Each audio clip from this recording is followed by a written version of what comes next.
My mama told me, son, always be a good boy. Don't ever play with guns. All right. Oh, I'm so excited about today. I know I say that a lot. I know it's Friday. That can make you happy too. It certainly makes me.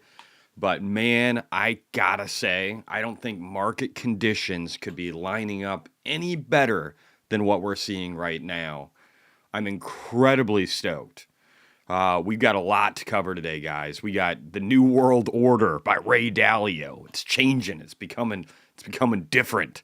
I think we're gonna see a U.S.-India deal very, very soon. We're definitely in full alignment now. That's very clear.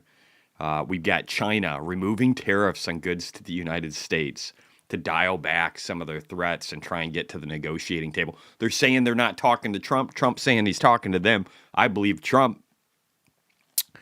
We've got Apple talking about moving all of their iPhone production to India by the end of next year. We've got the Zweig breadth thrust indicator, which has 100% accuracy on predicting upside potential since 1949, telling us that we're going up, bitches. And that's just high yield spreads coming down, gold topping out in a beautiful weekly pattern, giving Bitcoin its opportunity to go higher, which it is doing right now as I speak. We've got the perfect bounce on Bitcoin, the perfect bounce on the S&P and all the other indices, and we'll be looking at that in a little bit. And at the same time, India is going to war with Pakistan, another nuclear power. Israel's about to bomb Iran. There's so much going on. And maybe we have a deal here with Russia and Ukraine, despite all the bullshit. Where do I even start? And that's not even getting into Tesla and all this stuff happening. There's so many things. Let's do this. We'll do the Time Magazine. We'll do the Time Magazine interview. So here's the key points, okay? Xi called Trump. Active China talks underway. Even though China's saying that there's no talks, Xi called Trump. I believe that 100%. Claims 200 tariff deals done, formal announcements in the next 3 to 4 weeks. Says he owns the store on tariffs, will set fair prices for each country.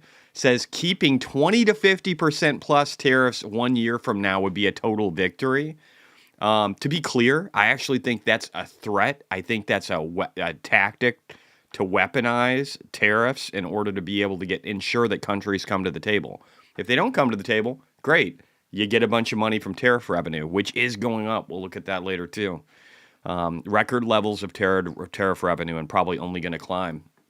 But again, I don't think that's the end goal, even though he says it is.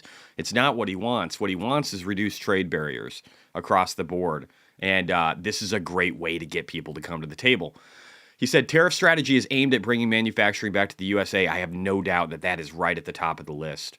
It's meant to debilitate China. It's meant to bring manufacturing back to the United States, from Apple saying that they're going to move 100% of their production to the United States or to India in order to be able to get away from China. I think that, again, it's just getting everybody, all the supply chains closer to the United States, getting them away from China, getting them towards India, getting them towards here, building relationships all through the Americas. It's on, like Donkey Kong. Bond market, he said, had the yips in April, but I wasn't. He said April 9th tariff pause wasn't about bonds. He said, I'm doing it until I get the numbers I want. Trump supports taxing the wealthy in theory, but worries about political blowback. Would sign a ban on congressional stock trading. Taxing the wealthy, this has to happen in the future, but this is a very low on the priority list. We should remove taxes for everybody under 150,000. I think that idea from Lutnick was a brilliant one. And then we should increase the tax obligation on the super wealthy, but it has to be done slowly. And the reason I say slowly is once AI and robotics really kick off, then you can look at increasing their tax burden to help pay for everybody else, because that will be one of the first times in history where it makes the most sense. There should still be incentives, though, to ensure that people are doing things. That is how life works. You don't create incentives for people to do things. Some people won't do them. He believes that he would sign a ban on congressional stock trading. I think that's probably good. I've waffled back and forth, but I think it's probably good. Believes Ukraine will never join NATO. I agree. Says Crimea will stay with Russia under any peace deal. Of course it would. Predicts U.S. economic explosion in the coming months. I agree. Defends cuts to government programs as necessary for efficiency. Of course. Also, if we don't get that explosion and the world starts falling apart, there are going to be multiple things coming in the next couple of months, guys. I do see slowdowns in numerous parts of the economy. I do see small business taking off. A small business survey of 50,000 small businesses across America said that 77% of them were positive and that they're going to benefit from what's happening with tariffs. But there's going to be conflicting things that are happening, and that's all good. Let's see, Doge database built to fight fraud, waste, and abuse. That's wonderful and still happening in full force. Again, 200 pods of Doge working to eliminate government fraud and all this crap that's wasting a bunch of money. That hasn't went away. People seem to think it's done and that Elon didn't accomplish his goal. They're fucking morons. Wants to send extreme criminals to foreign prisons if legal. Yeah, I'm cool with that, especially if we save money. Again, preferably people that weren't supposed to be here to begin with. I don't know about U.S. citizens. That sounds weird. Open to meeting Iranian leaders to cut a nuclear deal. Israel's probably gonna bomb the shit out of them, and we'll help them. I don't think they're willing to do this, and we know they're not. What we're trying to do is make ourselves look like the peacemaker until we have to lay down the fire and just utterly obliterate them. Says Saudi-Israel normalization deal is close. I love that. I think that's wonderful. Open to expanding U.S. territory. Says Canada should be the 51st state. Maintains he decisively won the 2024 election despite alleged cheating. I don't even know about alleged cheating. That sounds insane. Morning, Jesse Sepp.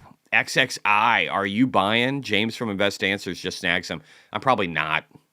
It's great though. I think it's great. I've got leverage plays in MicroStrategy, Mara, CleanSpark, Iron, Soul Strategies. I think and I've got Solana and I've got some other shit coins. I think I've got plenty of asymmetric opportunities in front of me.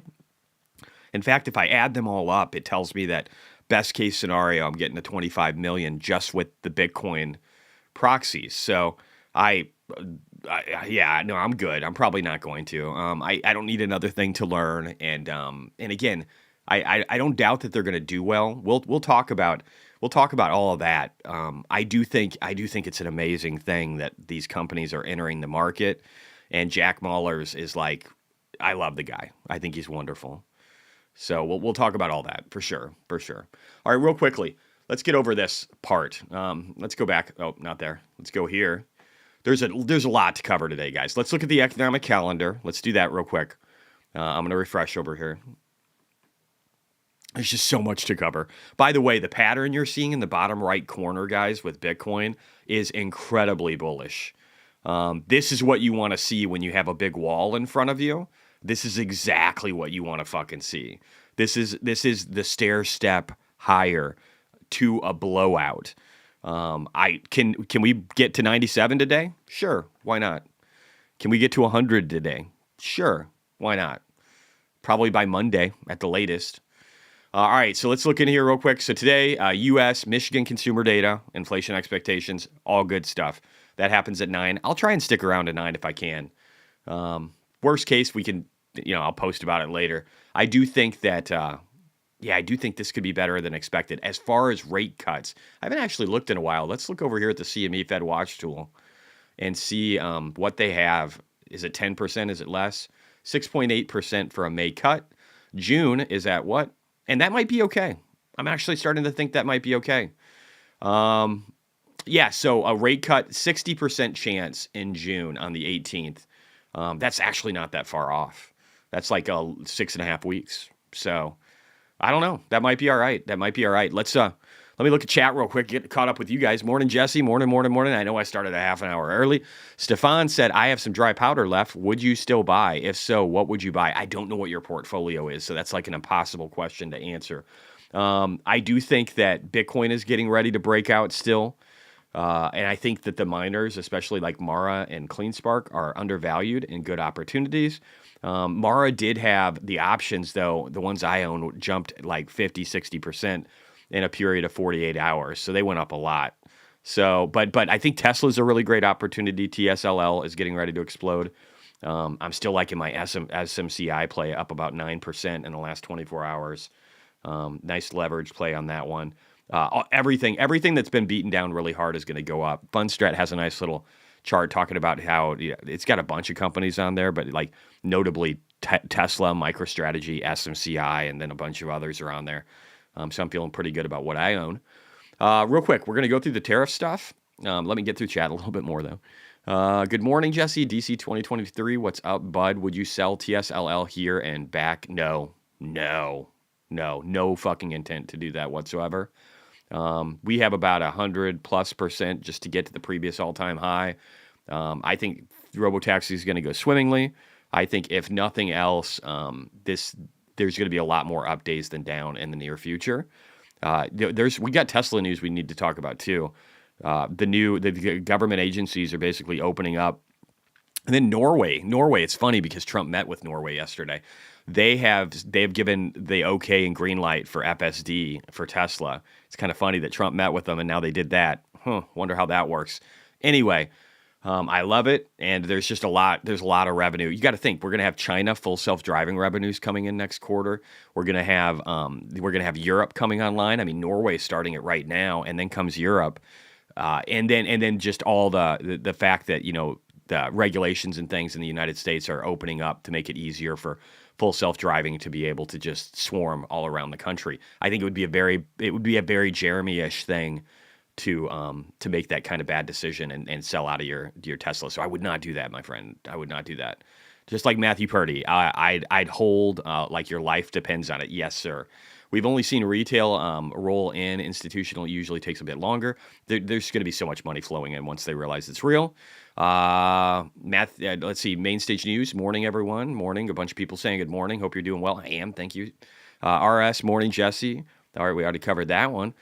Nick. Hoping to get to 30,000 this year at 19 years when the miners start going. That's awesome, man.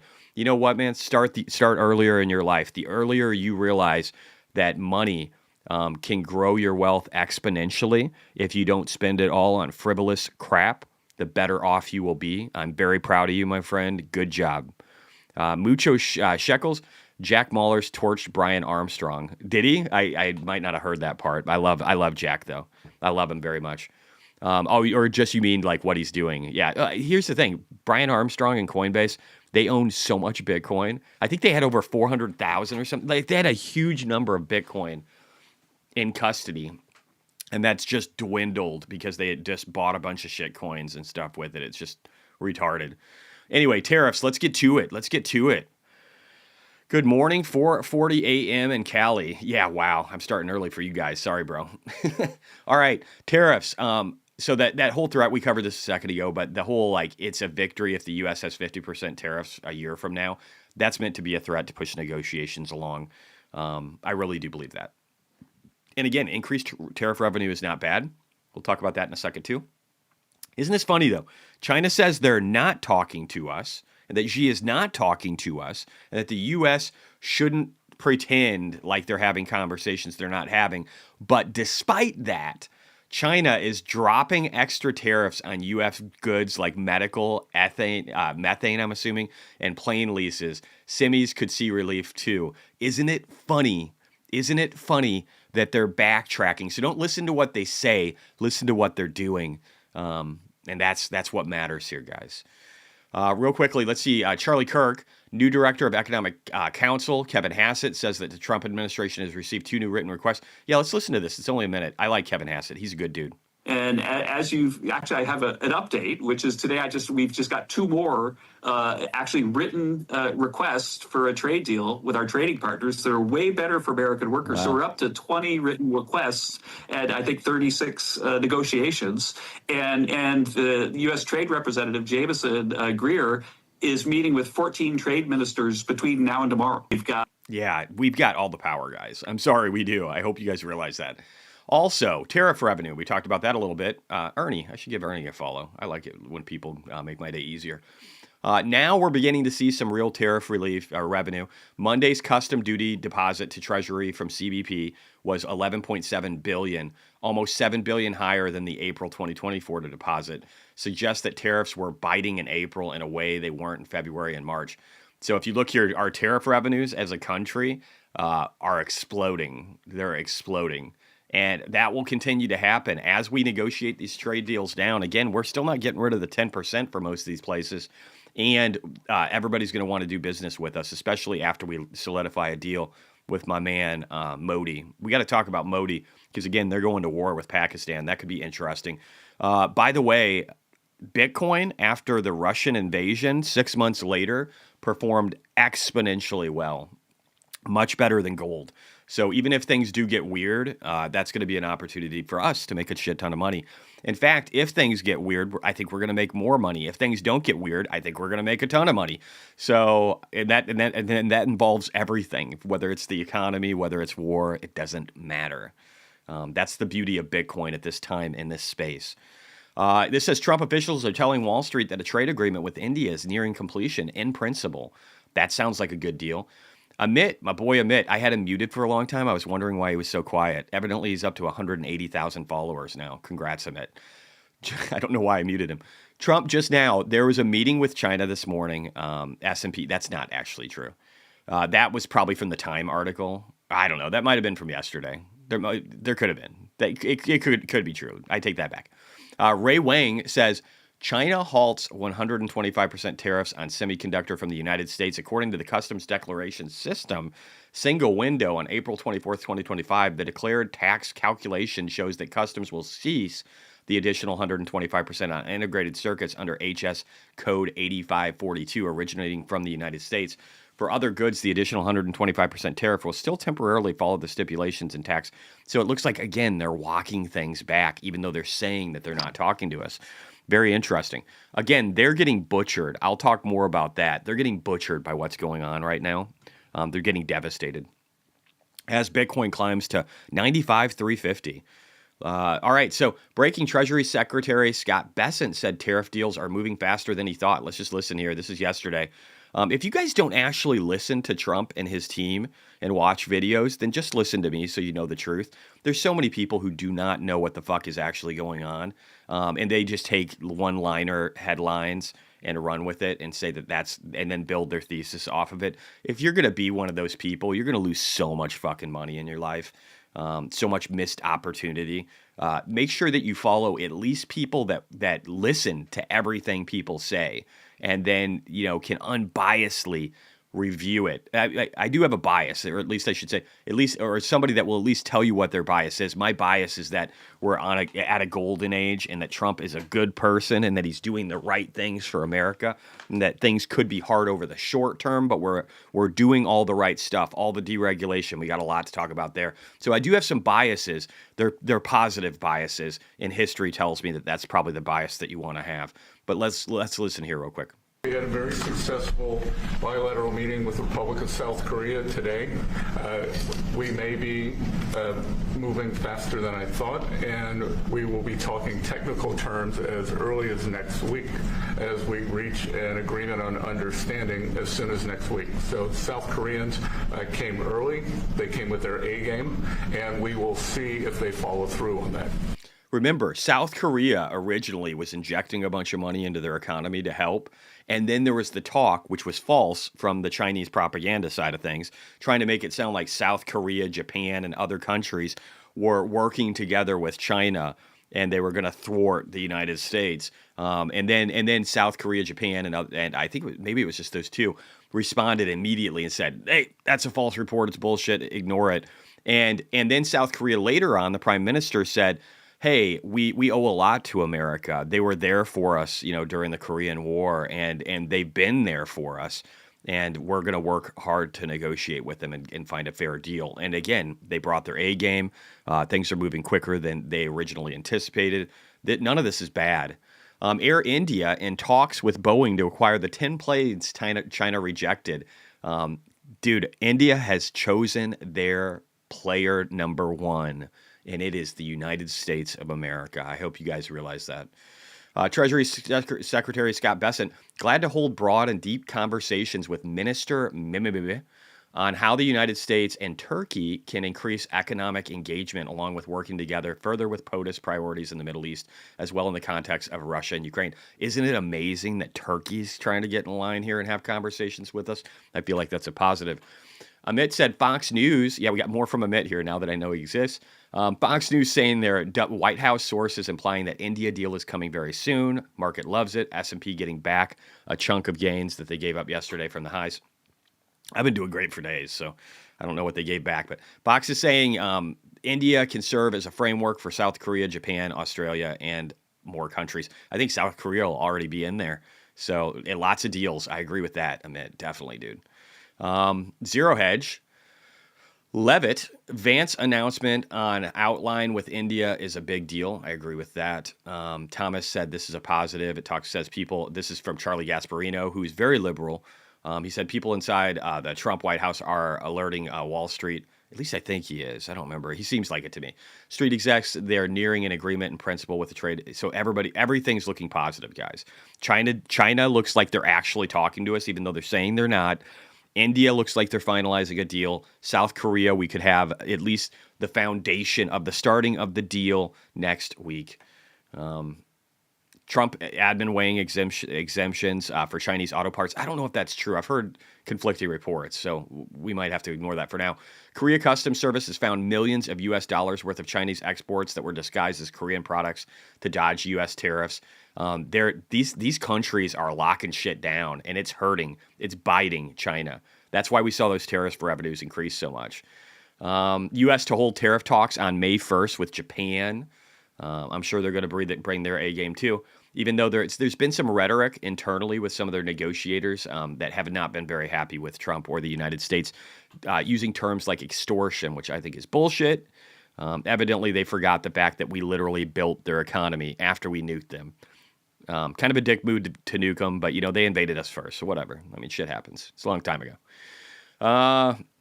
Yeah, so U.S. Treasury Secretary Bessent says the tariff standoff with China is unsustainable. And guys, if you didn't see the new Bretton Woods agreement video with Scott Bessent, you're missing out. He had a Q&A afterwards. We watched that a few days ago. It's so good.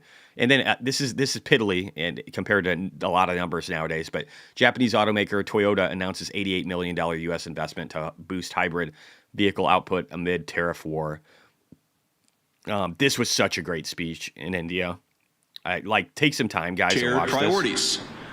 This was such a good speech. It was the foundation of our relationship that we're building with India, and it's going to be amazing. Let's see here. Oh, yeah, let's listen to Caroline Levitt. She's one of my favorites. She gets prettier by the day, and this girl is like in her fucking 20s, and she's an old soul or something. She's brilliant. Let's listen. Let me be clear. There will be no unilateral reduction in tariffs against China. The president has made it clear China needs to make a deal with the United States of America, and we are optimistic that will happen. And when that continues, it will be up to the president what the tariff rate on China will be. But we certainly need to see a reduction in tariffs and non-monetary tariff barriers from China as well. And we also need to continue seeing these companies abroad return their manufacturing to the United States of America so we can shore up these critical supply chains. She is just fucking brilliant. I love her, man. Also, if you didn't hear about this one, April 22nd, a few days ago, Switzerland's pharmaceutical giant Roche set to invest $50 billion in the U.S. and create over 12,000 jobs because of the pharmaceutical tariffs that are going to be coming soon. Here's one video from Bessent. Let's just listen to these. I think a lot of you didn't hear this. You got to hear this. Yeah, 94,400. Cool. We're going to see a lot of that in the days ahead. We'll talk about that in a second, too. We'll jump to the economic data and a lot of charts here in a second. China, in particular, is in need of a rebalancing. Recent data shows the Chinese economy tilting even further away from consumption toward manufacturing. China's economic system, with growth driven by manufacturing exports, will continue to create even more serious imbalances with its trading partners if the status quo is allowed to continue. China's current economic model is built on exporting its way out of its economic troubles. It's an unsustainable model that is not only harming China, but the entire world. China needs to change. The country knows it needs to change. Everyone knows it needs to change, and we want to help it change because we need rebalancing too. China can start by moving its economy away from export overcapacity and towards supporting its own consumers and domestic demand. Such a shift would help with global rebalancing that the world desperately needs. Again, he's 100% right, guys. Oh, shit. My computer's locking up. Fuck. Shit. Shit. Oh, okay. My mouse is locking up. Hey, can you guys still hear me? Can you guys say something in chat? My mouse might be dead. Give me 1 second here. I'm going to see if it's my mouse. 1 second. I got to get a cord. Got to get a cord.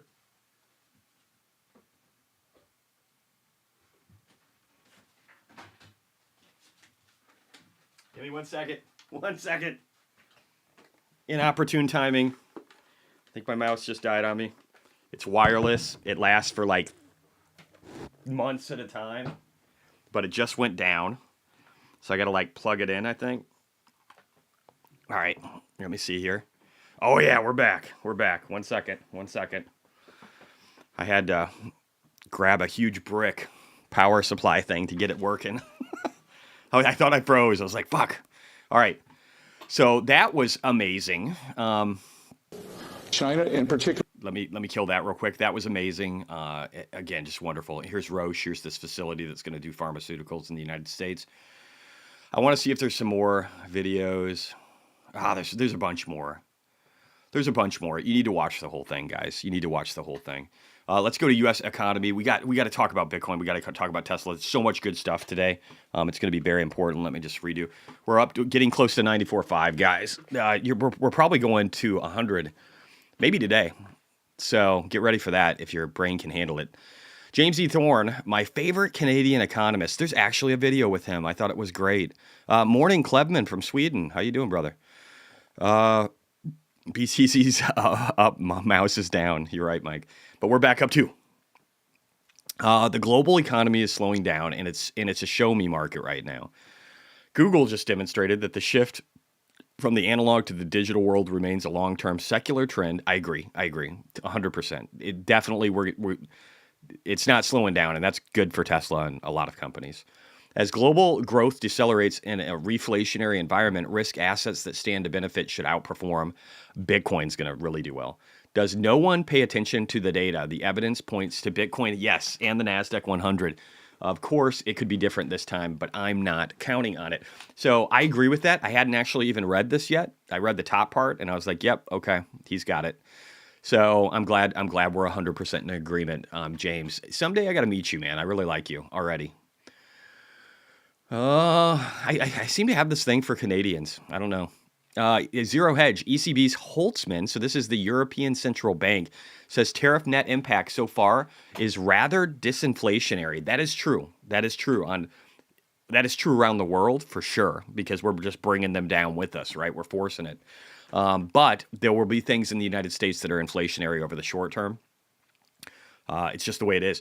So I wanted to speak to this because this has been pissing me off. I hear all these people, even Tom Lee, who I love. I love you, Tom Lee. But I've been hearing stuff from him saying like, oh, the markets would be very unhappy if Jerome Powell was removed. Maple syrup fetish? I do love maple syrup. So you got me there, Cookie Monster. But fuck Powell and his bias bullshit ass and this unelected fucking bureaucracy that we call the Fed that leans heavily towards the Democratic side. Fuck them. They're no better than these NGOs. And let's just confirm that real quick. Let's confirm how unbiased this piece of shit is. I want to acknowledge the tragic events that have again put a spotlight on the pain of racial injustice in this country. I think it's fair to acknowledge that there's been a lot of pain and injustice and unfair treatment that women have experienced in the workplace. We have started, though, in recent years to focus considerable time and attention on disparate levels of unemployment, for example, among different racial groups and demographic groups. We regularly discuss those differences in our FOMC discussions, We call them out in testimony and in speeches and in our monetary policy report to Congress. You'll see it everywhere in all the things that we do. So we do. You will see that discussed, the black unemployment rate discussed all the time in what we do. And I think we clearly understand now that it's something to weigh when you get a tight labor market. It's something that you want to be focused on. So again, here's the thing, and I don't even think this is this bad. There's more that we're going to look at, okay? But I do think it's DEI-ish, and I do think it's liberal-leaning, and we'll talk about that more in a little bit. Michael Arawat, my favorite German bear, and he's rightfully bearish on Europe and the German economy. I won't argue against that. He said the Richmond Manufacturing Survey expected manufacturing new orders. Expected. Remember that term, okay? It doesn't mean reality. It means expected. It's just like consumer sentiment bullshit. At this point, it's not a question if we're in a recession. It's a question of how severe it will be and how long it will last. So I said on this one, I would argue that we've been in a recession since the end of 2021. We were just artificially propped up by the government jobs and stealth quantitative easing.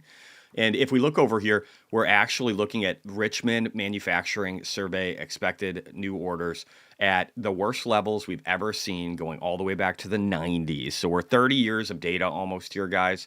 And it's all trash, and it's the worst level ever. You don't go from the worst levels ever in 30, 50, 100 years to the absolute falling off a cliff levels. That's not how things work. They go up. I don't know if you guys noticed, we're almost at 95,000. So maybe we can get to 97 by the open. What do you guys think? Tell me in chat. I said, so you're saying the sky hasn't fallen yet. Google net income looking, not horrible. Not horrible. I mean, that's a little bump, right? That's a baby bump. Is that what you call that? When you go up like $9 billion in net income in a quarter? I mean, it's not great, but we'll take it, right? Am I right? Ray Dalio, believing that we might be heading down the right path was not on my bingo card. Now, don't get me wrong. Bridgewater has all this other bullshit. But he said, a U.S.-China beautiful rebalancing. I was pleased and not surprised that the U.S. and China will be having tariff negotiations, which will be negotiations on much more than trade. In my dreams, I can imagine the U.S. and China working out a beautiful rebalancing. It doesn't matter either way. This is what this dipshit does not understand. I'm glad you sold a bunch of books. I'm glad people are impressed with the fact that you read other books about the fourth turning and then came up with your own thesis that is factually going to be inaccurate, where China takes over the world and then the U.S. falls out of favor. That is not what's fucking happening. Do I get to write a bunch of books and make millions of dollars when I end up being right and Ray Dalio is wrong? Chat, can you tell me? I need to know so that I can get, an editor ready to go. All right, worse, lower than the 2008 Great Financial Crisis. So this is more data. The New York Empire State Manufacturing Index fell to negative 8.1, recording the third negative reading this year. What I find most fascinating about this is if we go back and look at the 2008-2009 Great Financial Crisis, we just had a reading that was lower than that and lower than the bottom of the dot-com bear market. We are getting ready to fucking explode higher. We already had the bottom. We had it. It's gone.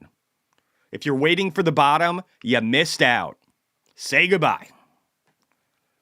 And I fucking told you.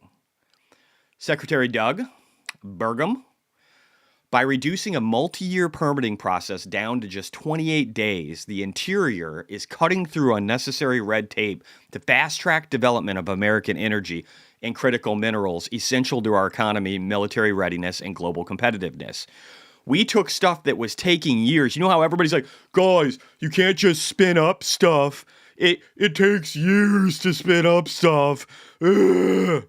Remember those people? Well, this is why it took fucking years.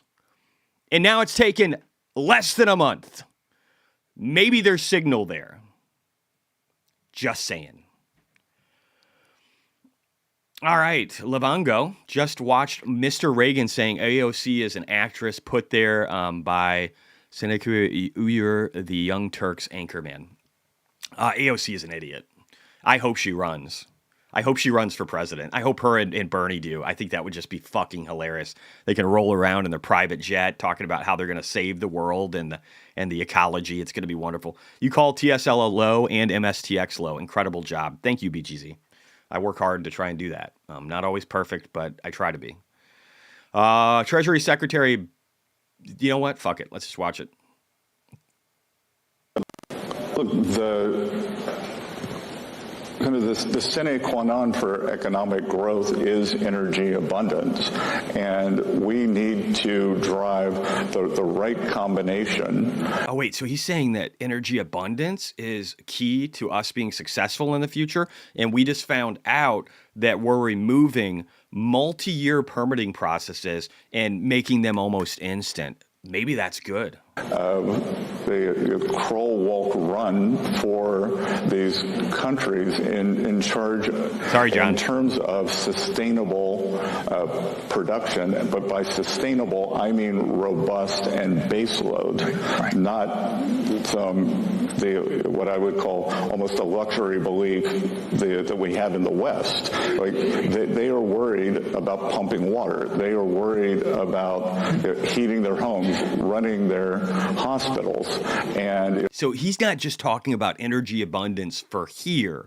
He's talking about the whole world. Places like large portions of Africa that have rolling blackouts where your business has to fucking shut down because you don't have energy or you have problems because you don't have clean water. This is how we help the rest of the world. This is how the International Monetary Fund, this is how all this bullshit that's been run by a bunch of leftist puppets helps the world. It's energy abundance. People show charts all the time showing how there are no low energy, successful, and wealthy countries, okay? There will be. India ETF, I like India. I like ARGT and Argentina even better. We'll talk about that later. We've seen that the intermittency doesn't work. Even kind of in middle developed countries, maybe like South Africa, that seems to have rolling blackouts. Right. So that's not a model. We want to have a model of strong baseload and then bolting on the alternative production, as opposed to beginning with alternative production and then having this latency or intermittency that makes it impossible. Give them the cheapest fucking power they can get. Give them the cheapest fucking power they can get. You literally got China adding 54% of the world's new fucking coal producing power plants. Why the fuck are we allowing? And here's the thing, guys. You put a bunch of carbon up into the air. You know what you do? You create more plants and vegetation on the earth. Okay? There's a lot. Don't get me wrong. There's other science and problems that can come over a longer period of time. I actually do believe that, but it doesn't matter now. It doesn't matter now. And the faster we innovate and evolve the world towards energy abundance and overall abundance, the better it's going to be for this earth. That's the road ahead. It's not slowing down to make the world better. It's speeding up. And that's what he's talking about here, not just us, the world. And that's a message that resonates. Also, I said there's so much money to be made on the rest of this trip. This is the Fear and Greed Index. Let's just take a look over here and refresh it real quick and see how we're sitting today. 33. I would argue that that's not very far along, and we haven't been in greed and extreme greed in very long periods of time. People shorting Bitcoin here are fucking morons. They're fucking morons. You're a fucking idiot. If you're shorting Bitcoin here, you're a fucking idiot. You're thinking that you're smarter than all the macro and all the geopolitics and everything, or you're not paying attention because you're a moron who's very close-minded and short-sighted or doesn't have experience, whatever. I don't fucking care what your problem is. But if you're shorting Bitcoin here, you are a fucking idiot. Anyway, lots of money to be made. I plan on making at least $15 to $20 million, 30 if I can get it, by the time we get to the end of this year. And we're going to be looking at some charts here in a second, guys. They're so good. Anthony Pompliano, I wanted to bring this up because this talks about Warren Buffett and the fact that he's been collecting $12.6 billion per year in interest off of treasury bills. This is important. Think about how he could deploy this in the year ahead. Think about how he can deploy some of this money as rates start coming down, and that might not be right away.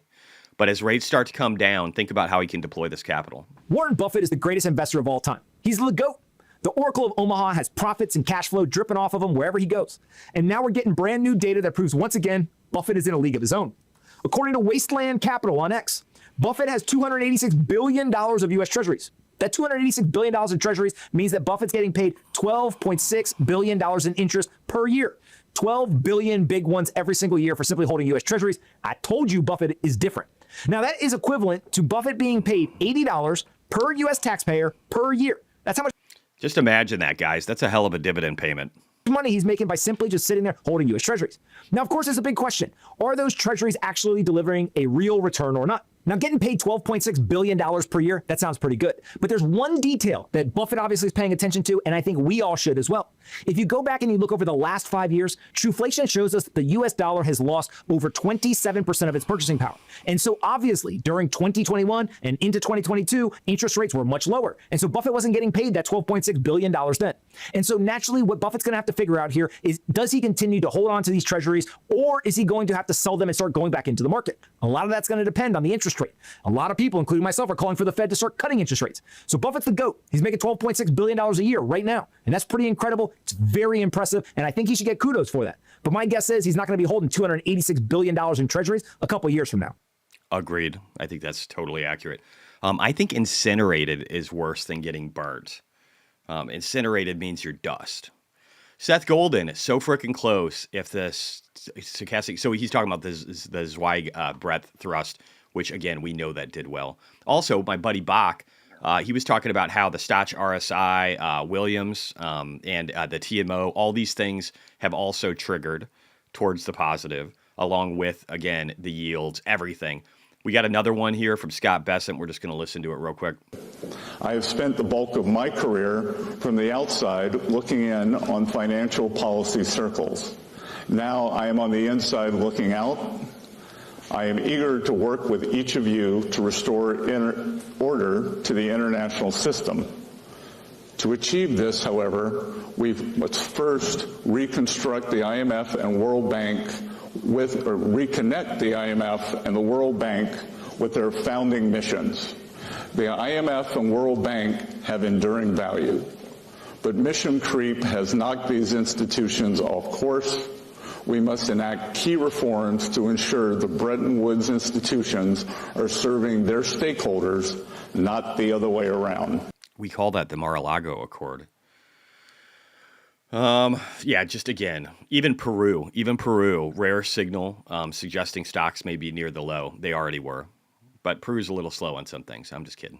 I actually like him. S&P 500 companies are experiencing the worst earnings revisions since the onset of COVID so far.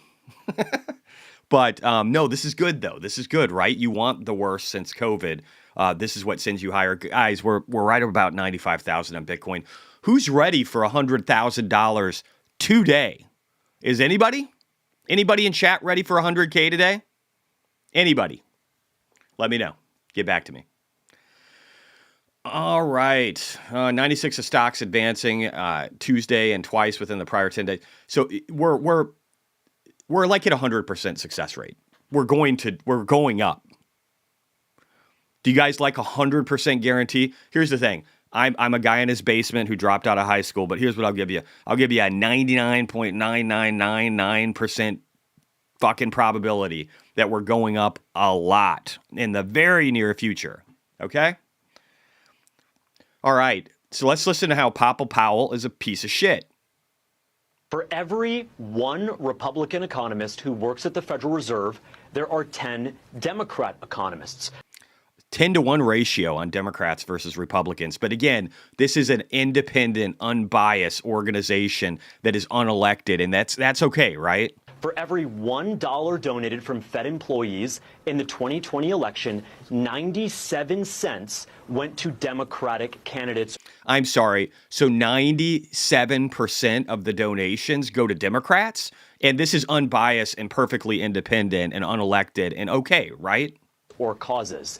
The rate cut that had no justification in fundamentals of the economy before the election was designed to throw Kamala Harris a lifeline. Oh, yeah, we did lower rates before the election, but we're not doing it now because of threats of tariff, which short term should actually, I mean, the rest of the world's telling us they're slowing down, right?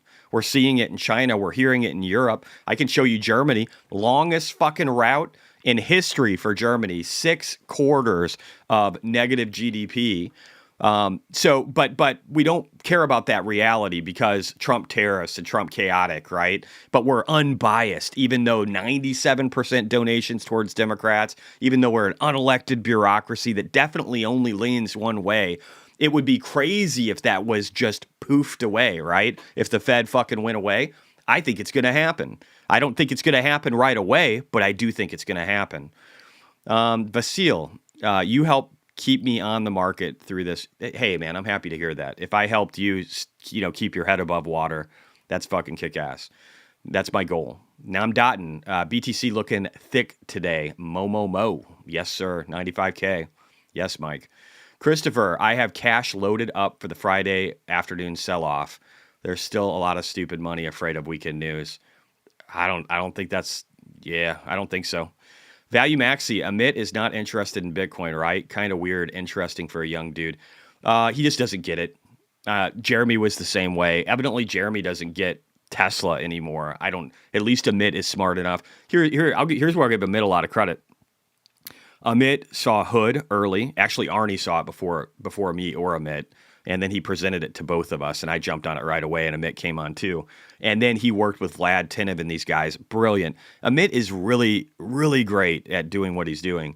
And then Palantir, he's an OG. He was there from the beginning. He was there with Tom Nash way back in the day doing videos when nobody was watching them. And so he's got, and now he gets Tesla. And so like there's a lot. He's hitting pretty solid, I gotta say. He's hitting pretty solid, and he's making his moves, and he's not afraid to try. And I think that's kick-ass. I love him. I think he's a great dude. Jim and I Knight, 95K is the final boss. No, that's easy. 96 to 97K is the final boss, and I think we're going to hit it today. Nick, I'm so glad I loaded up when BTC dipped under 80. Good job, bro. Good job. So let's listen to how Papa Powell is a piece of shit for another minute and a half here. Sorry, 2 minutes. And now when there's a real justification with lower inflation in the midst of a trade negotiation, a real justification for lower rates, Jay Powell wants to do absolutely. Oh, wait, Adam. Hey, dude, Palantir 3030, Adam.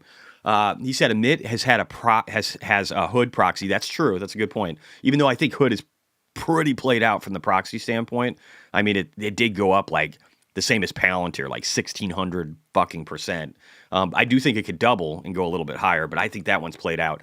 But I like you said he's starting to buy IBIT. I think he should be more aggressive than that right now. But hey, dude, he's getting it, and that's fucking awesome.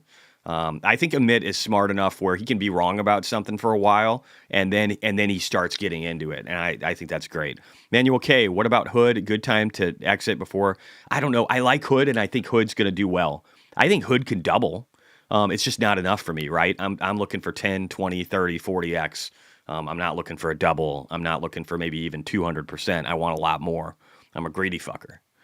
I'm greedy when others are fearful. Let's just put it that way. Jesse and Amit are top notch. Love them both. Thanks, Terrence. Appreciate that.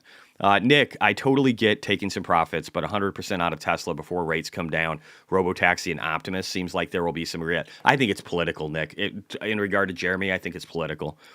I'll read your book. Awesome, Todd. All right, sweet, man. Gemini Knight, let's fry the shorts together. Okay. Back to Papa Powell being a piece of shit. Here we go. nothing except stand in the way. And so it's right that President Trump is calling this out. He has many options in front of him, but I just wish that Jerome Powell would do the right thing. Look at the facts, look at what his colleagues in Europe and Canada and England are doing, and lower rates to support our economy in this critical transition period. So, James, many are concerned, myself included, at firing Powell at this very second, with the market as fragile as it is. I do agree with this. Could actually do more harm than good. Some have also talked about a And Trump said he's not going to fire Powell. shadow Fed chair. Would you be I do like the shadow. open to that? I would be open, and I would be honored if the president would consider me for shadow Fed chair. I've been following this for a decade now, looking very closely at I like him. I actually don't know who the fuck he is, but I like him. Do you guys know who this guy is? Fed policy and its implications, not just on the stock market, Charles, but on real America. As we speak, President Trump is meeting with the executives of companies like Walmart, Home Depot, and Target. He regularly meets with farmers, the unemployed, retirees. Jay Powell just sits around listening to whatever 400 PhD economists say, talking about racial injustice and climate change. We need a Fed that is accountable to the American people and that focuses on the real economy. To your question, I'm going to be very honest with you. If President Trump decided to fire Jay Powell right now, the stock market would panic. But at the end of the day, our founding fathers would not want us to make long-term decisions based on the short-term emotions of a highly volatile market. I think the president should consider his options. And at the end of the day, ultimately, the American people and history, not the stock market, are going to decide his fate. Love that. I think that was a really good take. Sydney, Jesse, how do you think about weightings across BTC versus proxies? I think that the proxies are going to do really well. I think MicroStrategy will do at least 2x. MSTX and MSTU will probably be like 5, 6, 7x Bitcoin's moves. And I think Mara could be 3x probably, maybe, and with options more than that. And I think smaller ones like CleanSpark and Iron maybe could do 3 to 4x the underlying. And then again, with options, it just becomes a bigger number. So I think they can do really well. That's why if I was a MIT, I'd be more into proxies right now, and then I would dial it back into IBIT, and maybe like an MSTY, something that'll cut a dividend if it starts falling, or a strike or a strife later on, maybe bonds after you've made too much money. And then I would invest in Argentina, obviously. I would probably look at investing in some strategic placement of Indian ETFs. I'm talking like the end of this year. Once I get to my $15-30 million, this is kind of my plan. And then I would dial it back again, get into IBIT, remove the multipliers, get out of all the options contracts, get out of all the miners, get out of all these things, and dial it back and be a little more conservative for a bit while staying heavy into things like, and again, I'll probably be owning Palantir at that time. I'll probably have a hood position. I might still be in some NVIDIA. I'll have a huge Tesla position. And I want to get Anduril. I want to get invested in a lot of these other things like XAI. If I can get in the doors of any of these, even paying a premium, SpaceX, all this stuff. I want to be in everything that Elon does. But I think my whole point is you want to be in the multipliers now for Bitcoin, not, and then you want to dial them back and get into IBIT later. Because what's probably going to happen to Amit is he's going to get really excited as he makes a bunch of money, and then maybe he's going to look at multipliers, and that's the exact opposite of what you want to do. Not that he will do that, but he could do that. A lot of people do. Alex Garcia said Hood will crush earnings. Yeah, totally. I could see that. Yeah. Hood's going to do really well.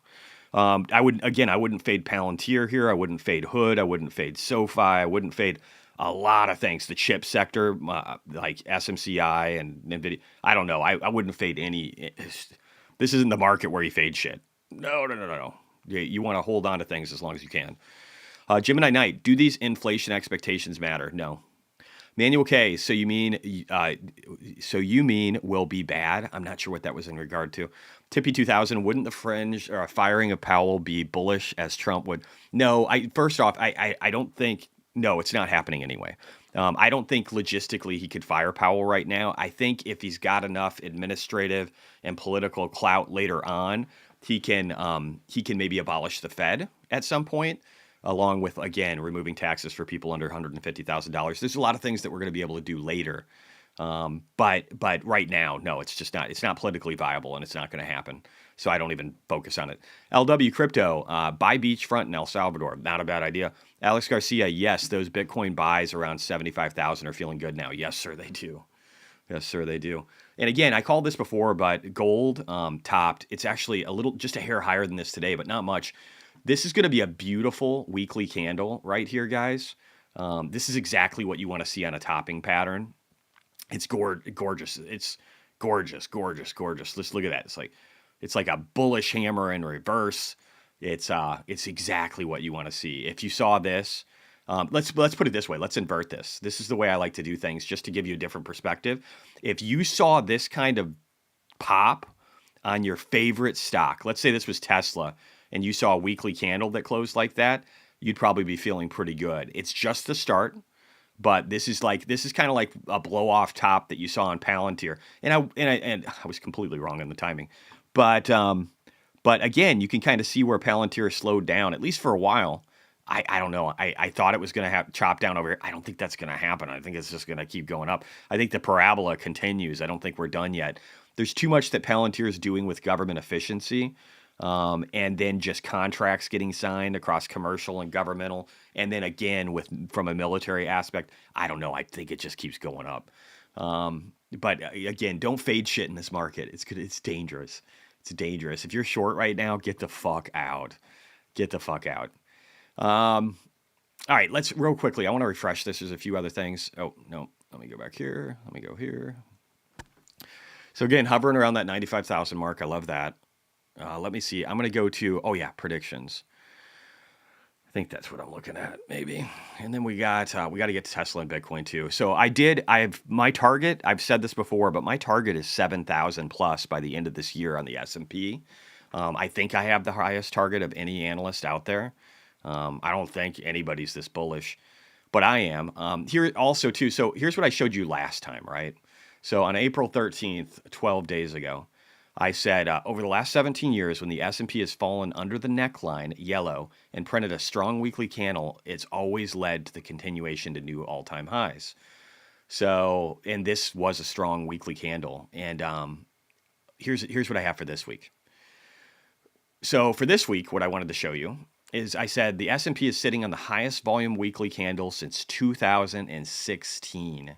This is the monthly that I'm showing you here, but I can show you that weekly candle. The monthly was a better visual representation. It didn't necessarily show what I was trying to show for the weekly candle. But if we switch to weekly here, you can see it. So let's just look here. So right here, this weekly candle right here, let's just go back and then I'll have to scrunch. This is going back to the 2008 Great Financial Crisis. This is the weekly candle we're getting ready to print, guys. The comparative, and we're already over that now too. Jesus. I think the weekly candle is going to go back to 2011, maybe 2010. If you are not getting the message, I can't help you. We're going higher. And so I think this is the melt up scenario that I've been talking about for a while. Remember that one guy, that Henrik fucking von blah, blah, blah? What was his name? Remember that retarded fuck? He's like European or some shit. Let's find him real quick. Henrik. I don't even know. This guy might have blocked me. Anybody remember how to spell his name? He was retarded. God, I hated that guy. You guys know who I'm talking about? Zeeberg. Yeah, thank you. That guy's a fucking idiot. He's a fraud. He just steals from other people's work. Did he block me? Let me see. Did he block me? Oh, yeah, he blocked me. Yeah, fuck this guy. Did I block him? Let me make sure I blocked him. Oh, yeah, fuck you. Fuck you. All right, there we go. All right, I'm going to view his post real quick. So let's see what this guy's saying. Beware bears. Oh, now he's saying beware bears? Now he's bullish? Is he bullish now? What a douche. Fuck this guy. Yeah, whatever he is. I don't know. He's a fucking idiot.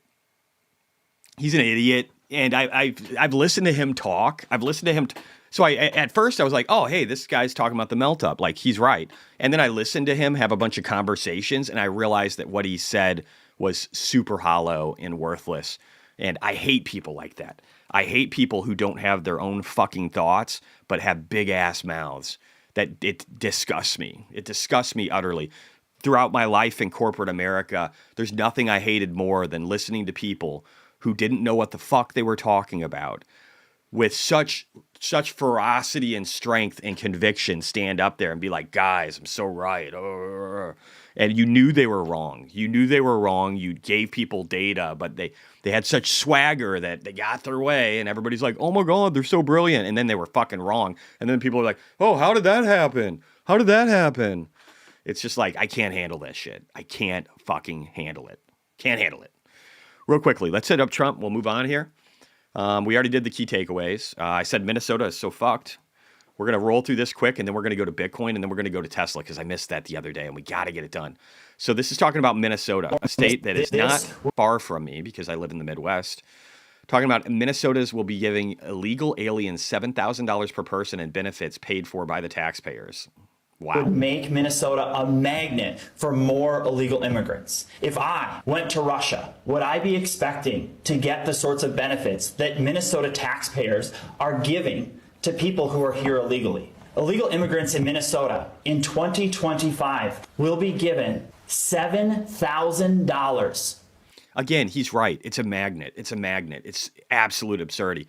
Oh, my favorite Jewish girl. I love her. I love her. I love how she, in a day and age where it's not popular to be a Jew, wears this around her neck. I just love it. Here's what I love. I love people that are good people. I don't care where you come from. I don't care what your fucking religion is. If it's Islam, it kind of scares me a little bit because anybody who's read the Quran or delved through it enough knows that there's a lot of evil shit in it, like fucking 6-year-old girls, pretty disgusting shit. So I don't love that, but I don't say that all Islamic people are bad. I think that's idiotic in nature. The ones that want to blow people up and stab them, which seems to be a decent percentage, that I don't like. But I do think, though, that when you're a good person and you're proud of who you are, and she's probably getting called a Nazi when she's a Jew. I mean, how insane is that? By a bunch of pro-Palestinian people that were also friends with Hitler back in the day and sided with Hitler in the Middle East against Jews. And I mean, just yesterday we had, I don't want to call it a celebration, but a memorial of the Holocaust. Anyway, I love her. Let's listen to what she has to say. And a person who half my family was murdered by the actual Hitler.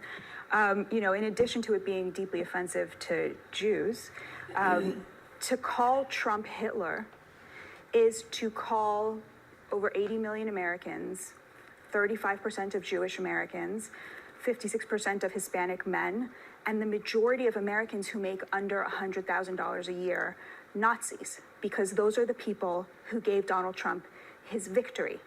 And I just have a pro tip for any Democrats who are thinking about winning back the working class, those people who make under $100,000 a year, who a majority of whom voted for Trump.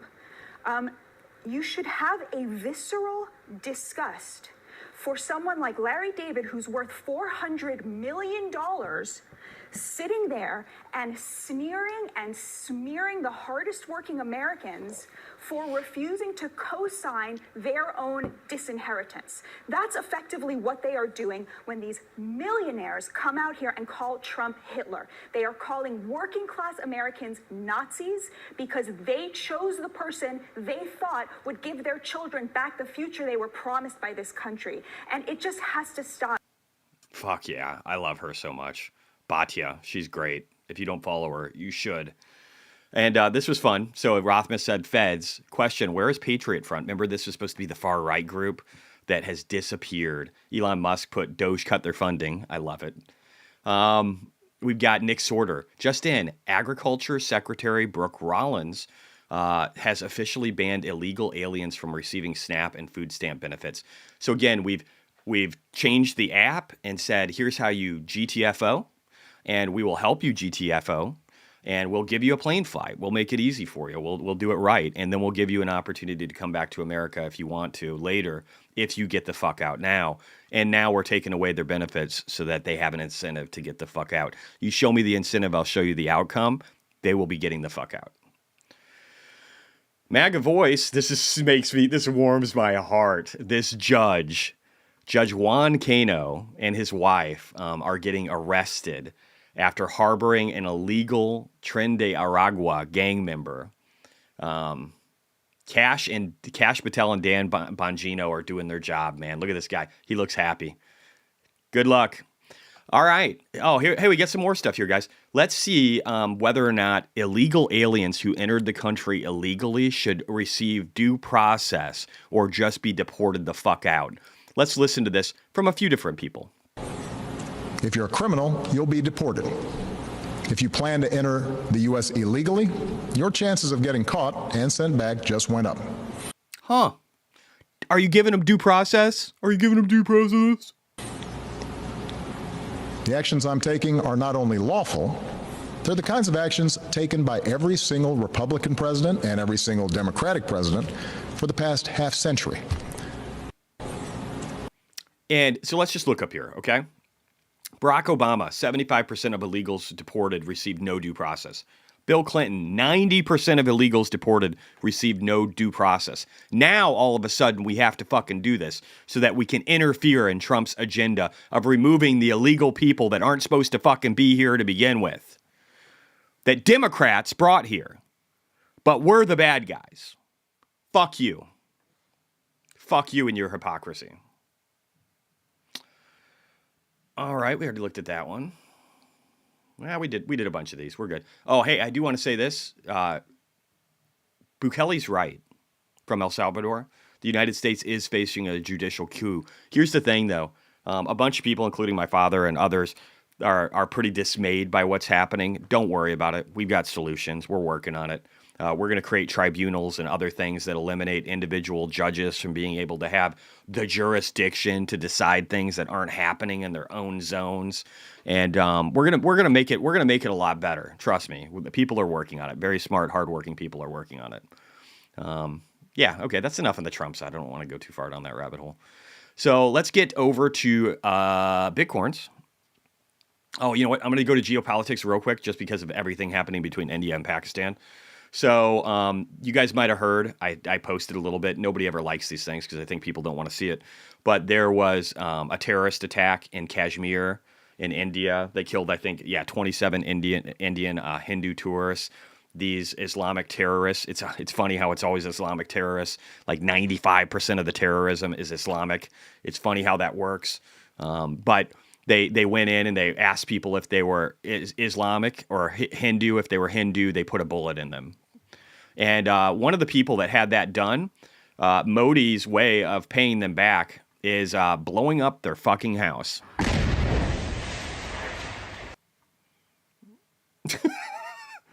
Okay. I'm all for it. Sounds good to me. That should be a deterrent. Iranian Foreign Minister Abbas Araghchi told the U.S. Special Envoy to the Middle East, Steve Witkoff, during last Saturday's nuclear talks in Rome that this may not be possible to reach a nuclear deal by the end of the president's 60-day deadline. Okay, well, that's coming up May 5th, and we know that we've sent a bunch of military there and that Israel is preparing to bomb the fucking shit out of you. So if you don't want to make an agreement, and we know you like to break your agreements, get ready to be leveled down into the fucking earth. If there's a society that I'm okay disrupting, it is the Iranian government, because the people of Iran have said for a long time that they want to be free. It's not like in Iraq or Afghanistan or all these other fucking places where they're like, what are these people doing here? Iranians want their government gone. They want to be more like the West, just like Saudi Arabia is right now. Okay? Just like India, Saudi Arabia, the Iranian people, they all want to be free, and they deserve it. They deserve it. They know what it's like to be under a repressive Islamic republic. The vast majority of Iranian youth are atheists because they hate their religion that they were brought into. All right. Let's keep going. $5 from BGZ. Thank you, sir. I know it has run so much already, but would you convert MSTR 400K position to MSTX or MSTU today? Not financial advice. Yes. Yes, I would. I personally would probably be more excited about miners and miners because they haven't run as hard yet. But I do think that, here, I'll just show you MSTR real quick. I do think that we are perfectly above peak volumes right now, perfectly above the first fib, and we're looking to run very quickly. We'll have some resistance up here in the 390 range, but honestly, we're just going to run to 436. Then we're going to run to 534. You would make a lot of money off of that. If for some reason we got a pullback, I would add to it. It sucks adding. I really am reluctant to tell anybody to add when this thing has already went up 35% in a very short period of time, which means, it just gives you downside risks because it's a 2x fund. But yeah, I would. If I wasn't in yet and I was looking at the Zweig breadth indicator with perfect history going back to 1949, along with, everything, every indicator, every indicator telling me to go, I would personally.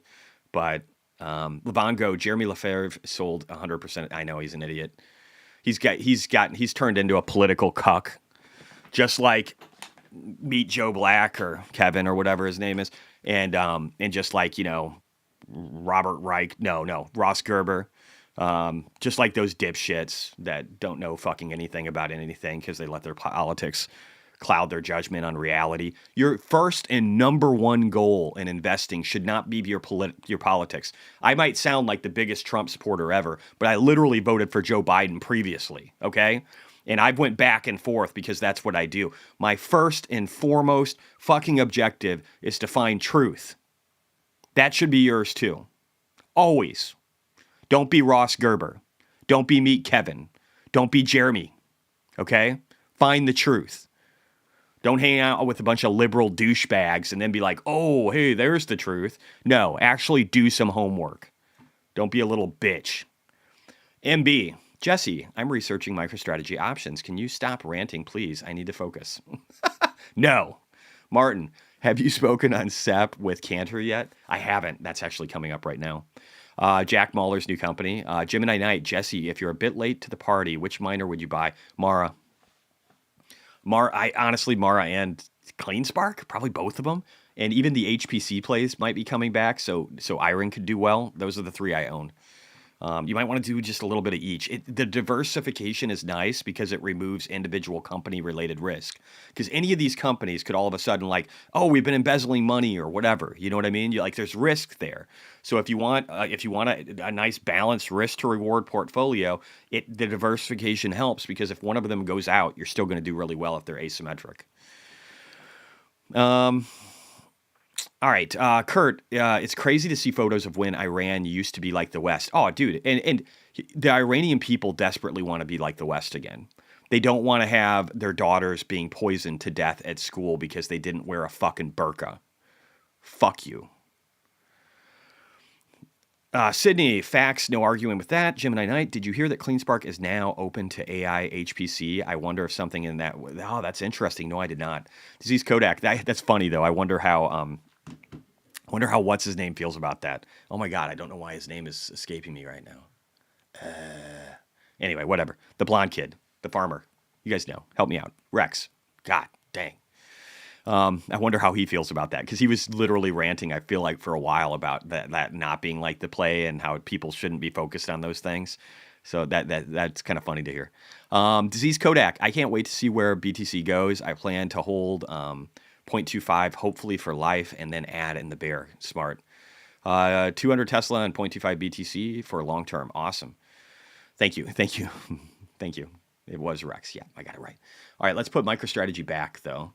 And let's get back to what we're doing because there's a lot to cover. 741, the bell hasn't rang yet. We've covered a lot. I'm proud of us.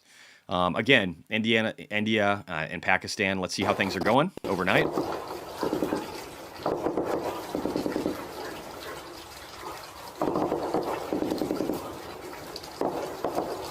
Sounds like they're having talks. Probably not going well. Pakistan announces an immediate suspension of all trade with India, including goods routed through third countries. So to be clear, India has, Rex is young. You're right. You can be wise and young and still have things to learn. That's okay.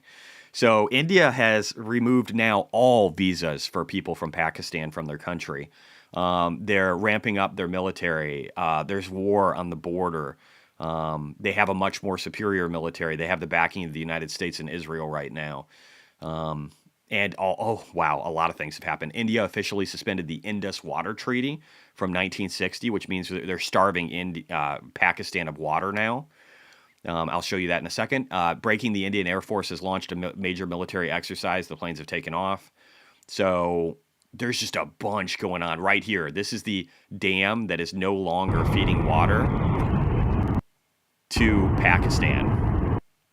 That's a huge deal. Yesterday, again, the U.S. government met with Norway, and then all of a sudden Norway says that they're going to be giving access for FSD for Elon Musk. Fascinating. I feel like Trump, I don't think Elon is asking for favors, but I think Trump is like, you're my boy.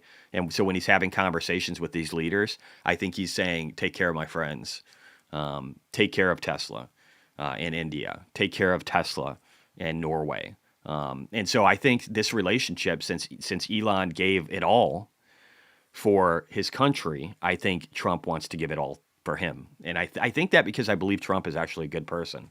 And there's a lot of people who don't believe that. They don't think he's smart. They don't think he's a good person. I listen to him every day. I listen to everything he says. Anyway, Bitcoin, just in, Federal Reserve withdraws crypto activity reporting requiring for banks.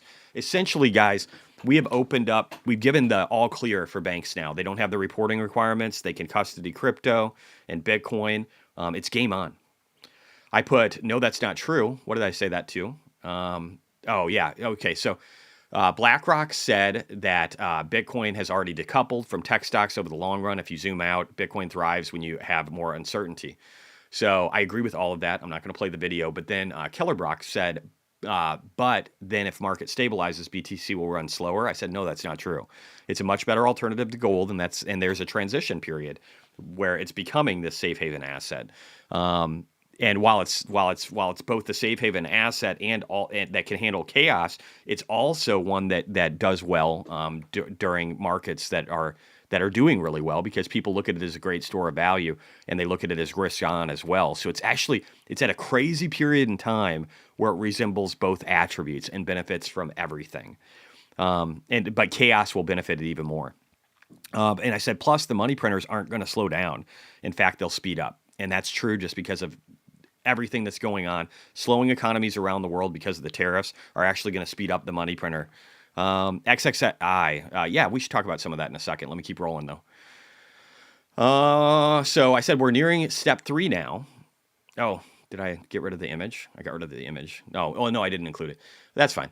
I said I said Bitcoin is handling better than I would have thought. So maybe we can break above the 97,000 first and then turn it into support before heading higher. So I said that this morning before the bell at 5:21 a.m. 2.5 hours ago. And I said, hey, we're up here, we're at the cloud, and you can see where the cloud is right below this image if you look over in the corner over there. And I said, hey, I think we're going to push to 96, 97 and try and break above, maybe get up to 100,000. You can see it over here where we have peak volumes, and then we could trade down a little bit, might even go above it. But I think Bitcoin's really strong, and I think that's playing out right now. And again, this played out exactly like I said it was going to. I just want to show you that, right? Can you guys look at this chart over here and tell me if it looks like it's working? Does it look like it's working? Isn't that amazing? There's probably not a lot of people that were posting this. Yep, that one we kind of covered. And again, other people like Jelly, Crypto Jelly. How many people does this have following him? See, I need a more retarded name or something. 106,000. I can't get those numbers. Nobody posts my shit. Nobody likes what I do. Oh, well. At least I'm making a bunch of money. So if you look over here, he's basically saying the same shit I am. He's just said it slower. Bitcoin news, New Hampshire Senate Ways and Means Committee votes 4-1 in favor of the House Bill 302, HB 302, which would allow the state to invest up to 5% of its public funds in Bitcoin. Seems like a big deal. Seems like signal. Bitcoin therapist said, checkmate. This is from 10/26 of 2021. So not 4 years ago, but 3.5. Michael Saylor, when large U.S. banks are able to hold Bitcoin on their balance sheets, everyone will want to buy it. No one will need to sell it, and you won't be able to afford it. We are at this stage right now. Michael Saylor, banks are now free to support Bitcoin. The Federal Reserve posted yesterday announces the withdrawal of guidance for banks related to their crypto assets and dollar tokenized activities and related changes its expectations for these activities. So a lot of reporting and just bullshit that was really hindering the industry has been removed. This is my buddy, Adam Beck. He is a cypherpunk from back in the day. He posts my shit. I love Adam. Adam, if you're ever watching this, man, I love you and I appreciate you. He's got 661,000 followers. Cypherpunk. You don't, only the OGs have a title like that. Cryptographer, privacy, eCash, if you know what eCash is. Investor, Hashcash, used in Bitcoin mining, PhD in computer science, co-founder and CEO of this little website called Blockstream, if you guys have heard of it. Anyway, he's a very smart guy. I actually do think that what he's saying, oh shit, I lost him. Come back, Beck. Let me just refresh here so I can get it. I hate the bookmarks on X so much. Let's find our Beck. Let's get back to our Beck. There we go. I want to listen to just for a second of this, okay? You guys should watch this video. It's really, really good. Adam is brilliant. And I do agree with him. There is the possibility of going to 500,000 or 1 million. That is like at the upper 5%, like top 5 to 1% of what I believe is possible, okay? But I'm not, my goals are much lower. You guys know me, I'm conservative. My goals are probably between, I will de-lever a decent chunk at 150K. And then at 180 to 200, I'll remove a bunch of leverage. And then my max goal is between 250 and 280. That's where I'm basically all out. I'd just be an IBIT. I'd be in like MSTY, probably at the 150 to 180 range. So I could ride some of that up with a lesser return, but a fat dividend stack. And just to kind of have exposure, and then I'd be like in Strike and Strife and some other things, and that's when I diversify in all the other things that I really believe in. After I've made 10 to 40x returns on Bitcoin, but I do believe that these things are possible. That's why I wouldn't want to be fully out. And the fact that we had an end of epoch. The volume's low. It's a good video. Here's what I'll do. I'm gonna go in here real quick. I'm gonna untweet and then retweet because I don't want it's a 13-minute video. It's worth watching, but at the same time, I don't want to waste a bunch of time. So let me see here. There's so much. God damn it. I gotta refresh this. Sorry. Excuse my French. All right, let me go back down. There's so much to cover in here. I just gotta roll through it as quickly as possible. TFTC said Michael Saylor, soon every billionaire will buy $1 billion of Bitcoin, and the supply shock will be so great that we will stop measuring BTC in terms of fiat. I 100% agree with that. The Bitcoin historian, Jack Mallers' new company, 21, surges after buying 42,000 Bitcoin. It's up over 160% today. Insane. That's wonderful. I'm excited about this. I'm not chasing any of this. It could do really, really well. I've got my plan. I've got my asymmetric bet. You guys do you. Make sure that you understand the NAV, though, the net asset value of these. I'll try and look at that today, too, and report it on X, so look out for my posts. Probably only doing subscriber only on that. I've got to do more of that because people keep unsubscribing from me. Evidently, my time is not worth any value. So I'm gonna start hiding things from people. If they want what I provide, they're gonna have to start paying for it because, again, that's how capitalism works. CNBC, Bitcoin, and not that I would charge a lot. Again, it's like $5 on X, it's like $2 on YouTube, and then it's like $4 on Discord. So it's $10 all in. I think that's pretty fair. So this is interesting because this guy's, I like him and I hate him all at the same time. But but here he is talking about Bitcoin, and let's listen. I think what the most interesting thing about Bitcoin is that if your pitch to your clients for why you were including it in an asset allocation, which is something that we did right at the last top in 2021, but it's fine. That's why I hate him. Because, again, he's kind of retail-y at times, but I also think he's just a cool dude. And he's right about this. If your pitch was this is non-correlated, so this asset will zig while your other assets zag, and when you do your rebalancing, you'll buy it low, and then, all right, fine.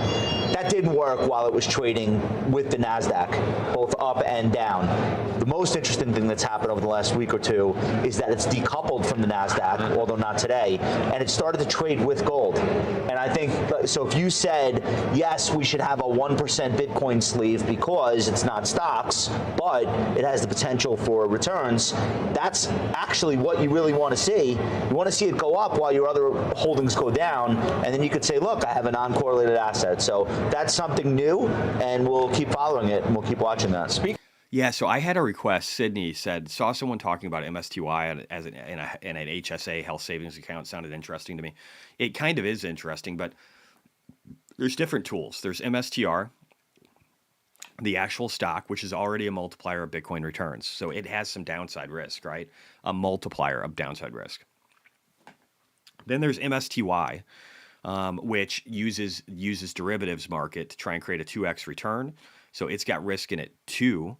Or I'm sorry, no, my bad. That's MSTX and MSTU. So you have upside potential, but you do not want to be in those anywhere near the end of the market cycle, because you'll get just destroyed on the way down, because that 2x multiplier could be 3x down, depending on the velocity of it. And so you'd want to get out of those near the top, before the top. But MSTY is nice because it gives you a dividend. It's a really fat dividend. It's using derivatives too. In order to come up with that. It's not directly tied with the underlying asset. It could blow up. There could be some issues there, but I do think it's probably going to be all right too. So you could maybe hold that while you're going up after you've sold out of your MSTX or MSTU. You could dial into some MSTR, but also if you want to just get a dividend and have a little safer, less upside return, less downside risk, fat dividend to where you could cash out of it, on a drop and still be happy when it popped a little bit and not have so much risk, you could use MSTY, and I think that would be okay. And then there's Strike and Strife, which are directly tied. They're 8 and 10% dividend returns. One of them gives you access to the stock, the other one doesn't. But that's a nice income-based return too that you could have after you've removed all your leverage, where you could still make some really good money and kind of treat these as income generators. I'm probably going to make a video talking through all of those in the not too distant future. Bitcoin playing catch up to gold, big signal technically. I agree.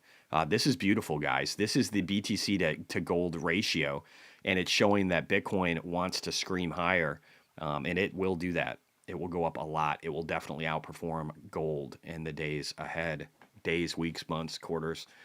Russian central bank and finance ministry to launch a crypto exchange for highly qualified investors. That seems like signal. This week in corporate Bitcoin adoption, Munich HK raised $8.5 million to purchase Bitcoin. Strategy bought 6,556 BTC. Metaplanet bought 475, and 21, Jack Mallers' company with Cantor Fitzgerald, wants to buy 42,000. Pretty big deal. Pretty big deal. Coinbase just said sovereigns are buying Bitcoin. Let's listen to this. We're going to talk Bitcoin. Take a look at where things stand right now. We want to talk about what's driving this, because we're back up at 96, almost 90, or 93, almost $94,000. This, of course, we were down, but 76,000 was maybe the recent low. I don't know. 76.5, yeah. 76.5. John D'Agostino is here. He's the head of strategy at Coinbase. Jack Ballers, hell yeah. Somebody asked about Grab. I don't have any opinion on it. I'm not super in love with Southeast Asia right now. I think they could suffer because of what's happening with China. So I don't know if it's a great investment right now, and I don't know enough about that market. I don't live there. I don't participate in it. I really don't like to get involved in things I don't have a thorough understanding of. I know Amit likes it, and maybe it will do really well. I'm kind of staying away for now. Based institutional. Tell us what's going on in terms of the coupling, decoupling. I don't really know, because there's periods of time where it feels very coupled, then it feels uncoupled, then it feels like it's coupled up again. Right. Well, first of all, thanks for having me. It's great to be back on. So when we talk about decoupling, we're really talking about neutral to negative correlation. And more specifically, we're talking about negative correlation when markets panicking on the downside. Nobody minds correlation when it's upside correlation. So, first and foremost, got to be super careful, right? This is a relatively short-term data set, April. You don't want to assume it's going to persist. I could be making a fool of myself right now, and today it could jump to a 1 correlation. The other thing you want to be careful about is, even if we understood exactly the reasons, and I'll get into what we think they are, just because this occurred now, it doesn't mean if that similar set of events occurred, we'd have exactly the same behavior. So just a disclaimer, be very, very careful. And that applies to gold, that applies to any asset. So the nice thing about my position is I don't have to guess as to what traders are thinking. We're kind of the center of the crypto ecosystem. So when you called me, I made a bunch of calls. And the pools of capital that have been buying during April sovereign wealth funds, large institutional, long-term duration pools of capital. They're looking at it basically three ways. Long duration pools of capital is something that you need to really grasp out of what he just said. These are not people that are day trading this shit for a quick return. These are people that will keep buying it till the end of time, which is probably going to make this cycle one of the lowest, or I should say, one of the lowest percentage drops ever in the history of Bitcoin. That happens every cycle, but this one could be crazy low, like 58% or something. Just not really much of a, when you look at 90% drops, 58% is nothing by comparison. And maybe it's even less. One is, if you think about the tariff announcement April 2nd. Not even just pension funds, sovereign wealth funds. If you believe that that's going to have a spillover effect. Like the Saudis, who are becoming our new best friends in the Middle East. On global trade, you believe there's going to be less global trade, then much of which is denominated in U.S. dollars, then you think there'll be lower demand for U.S. dollars, that we refer to as de-dollarization. Well, some of the ways Bitcoin is used by these large pools of capital is they buy it in their local fiat currency, they hold it, and they sell it into dollars when they need it. Right. Well, if you think dollar is going to weaken, then you don't do that anymore. And so you're holding more Bitcoin. And this is a really, really great point that he's making right here, is that you don't sell it into dollars anymore. You just keep it in Bitcoin if you think the dollar is going to weaken. And the dollar weakening is one of the primary objectives of the Trump administration because they want to increase exports. These, again, large insurance pools, sovereigns, et cetera. And you can have the dollar weakening while still having people buying our bonds and still have stable coins that are purchasing treasuries too. You can still have the dollar weaken in that environment. So that's one thing, is this de-dollarization trade. The second piece is that that's actually our goal. Bitcoin kind of got caught up in this levered tech trade. That's one thing, too, I was going to say. When Scott Bessent was talking, they asked him questions about whether or not he appreciates that being the world reserve currency for the world. It's kind of redundant. And what he didn't answer the question directly, and there was a reason for that. He doesn't need us to be the world reserve currency. Like he still wants trade to happen in the U.S. dollars. He wants people to buy our treasuries, but at the same time, not all trade needs to happen into it. We're a multipolar world. We will be a multipolar world. That's kind of the objective that we're looking to accomplish. And again, it just doesn't. He doesn't care as much about the world reserve status. He does want people to invest in the United States, and he wants to make it to where our manufacturing base is better and that we're more balanced and that we turn into a multipolar society where people are still trading in U.S. dollars as much as possible with things like stable coins, and they're still buying our treasuries because we have things called bit bonds. Trade kind of just bundled into the QQQ, bundled into NVIDIA. It's not really a tech stock, but it kind of got associated with tech stocks. I always thought that the issue was that there were retail investors who were taking their winnings, in some cases, from an NVIDIA or a Apple or whatever, one of the Mag 7.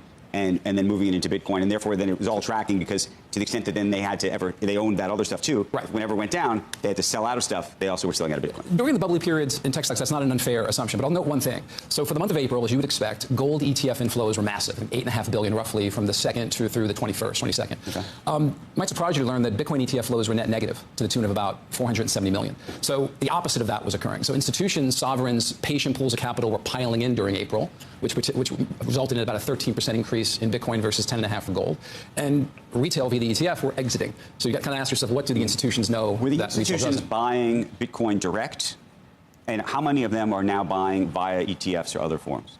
Well, hard to say. They don't, especially the sovereign wealth funds don't report. Right. No, but you're also, I imagine, seeing the ETFs buying, because the ETF should be buying on in the last couple of days. But the ETF should be buying on a relative basis on behalf of their customer base. Right, assuming there were inflows, right? But the last couple of days, yes, we've had inflows. But still, as of yesterday, it should change today, we've had net negative ETF inflows. So the first reason is the dollarization. The second reason is this tech unwinding of this big levered tech trade and Bitcoin trading on its core characteristics, which again are similar to gold. You've got scarcity, immutability, non-sovereign asset, portability. Right. So trading the way people who believe in Bitcoin would like it to trade. The last was, to me, the most interesting, which is I spoke to a couple of traders who said, look, if you believe these conditions, these de-dollarization conditions are going to persist, you're looking at gold, obviously, first and foremost, but maybe you missed out on that trade. You're looking at that rally and saying, yeah, gold is topped. Yep, it's topped over the short to midterm. I missed the boat on that. So what other assets could participate in that market panic long-term inflation hedge? When you do the work, there's a very short list of assets that mirror the characteristics of gold. Bitcoin is on that short list. In addition, It's literally just Bitcoin. To the four characteristics I mentioned, it's mining scarcity, it's mining difficulty gets harder over time. Yeah, and you can. Yeah, it's literally at the top of the list. Michael Saylor hints MicroStrategy will be buying 10% of the total Bitcoin supply. This is fascinating because I think he means after lost and stolen, that would still be 1.5 to 1.7 million Bitcoin that he would be buying. And he's over 500,000 now. So he's letting you know, he's signaling to you that he wants to buy 1 million more Bitcoin. And then Jack Mullers is telling you that he wants to compete with MicroStrategy. These two companies alone are obscene. And then again, GME and others, I think they'll be buying too. You're just going to see a massive inflows, guys, massive inflows. The best performing stocks in like every country right now are the ones that were being Bitcoin proxies like MicroStrategy. Whether it's MetaPlanet, whatever it is, they're all doing really, really well. I think that's it for the Bitcoin part. Again, just sitting really good. This is off the long. You draw trend-based extensions at different points. This is my old one for this cycle.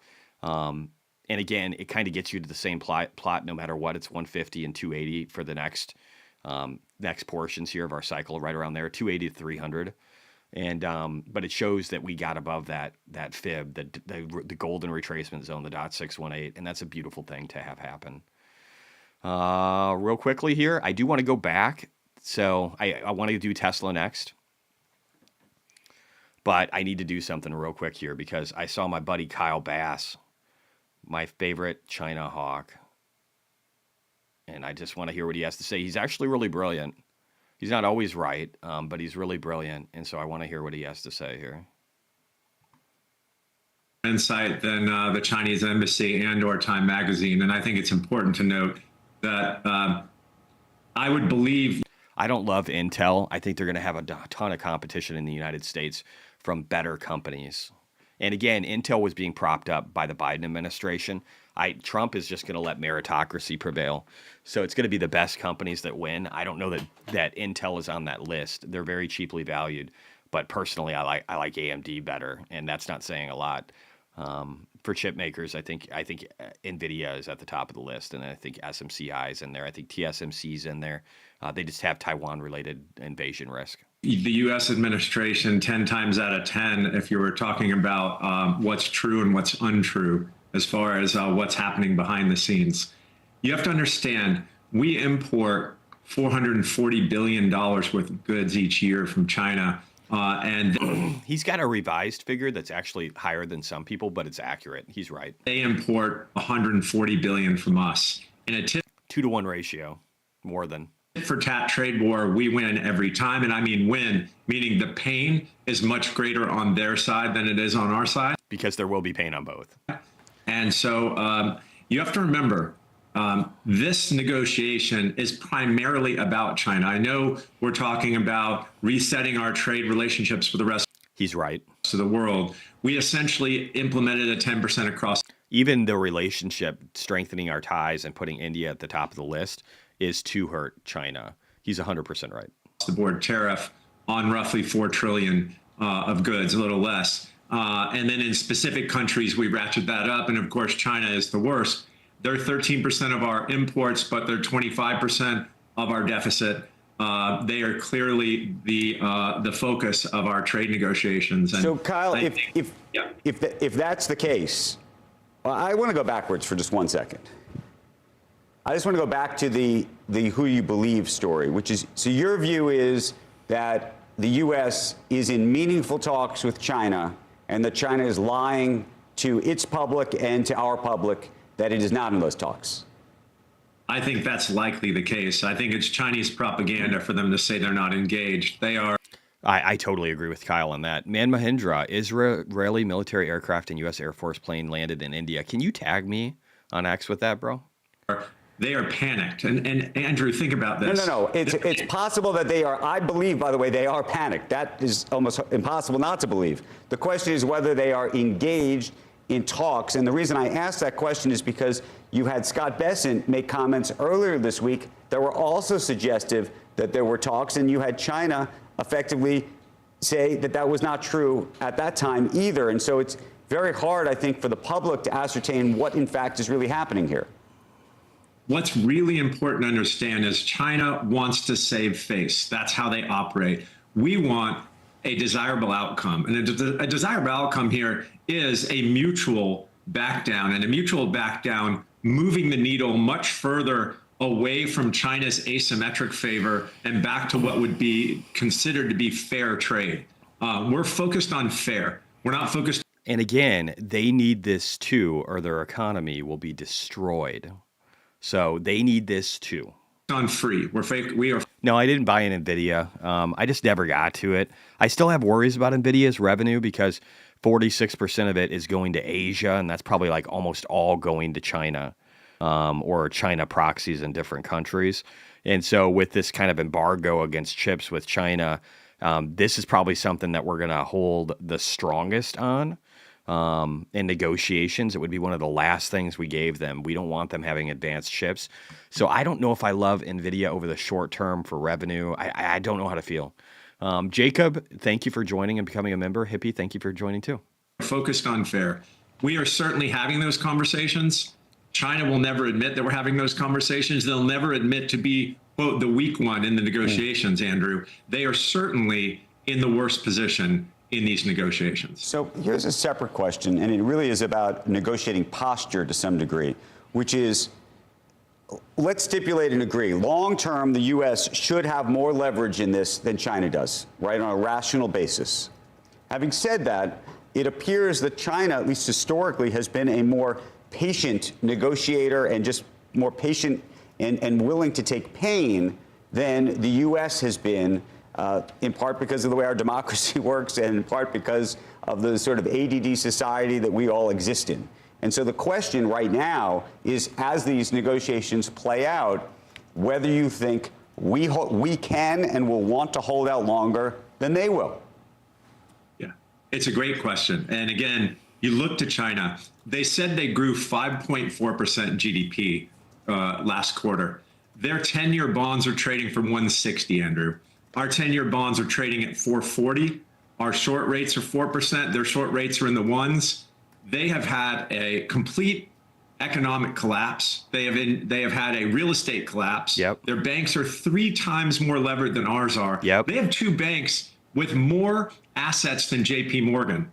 And we have a 26% stake in the world economy, and China has like a 17% stake in the world economy. You have to realize they've only been at banking, real banking, since they ascended the WTO. So they are facing. And they've got a closed economy, which again, it's destructive. Kyle is 100% right. I don't know why people don't listen to him. Facing a banking crisis, a youth unemployment crisis, a real estate crisis. Their 10-year bonds are 160, and they're telling the world that they're growing at 5%. It's a complete lie. It's obvious. Bond markets don't lie, Andrew. Chinese leadership lies, but the bond market. Yes, again, guys, what is he referencing here?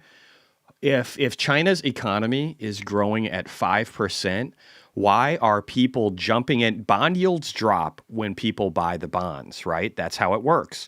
And so why are their bond yields at catastrophic levels like 1.66%? If, when they're issuing lots of these, if people believe in their economy, why aren't they buying real estate? Why aren't they buying stocks? Why aren't they investing in companies? Why are they putting their money into bonds that are only yielding them a 1.66% return?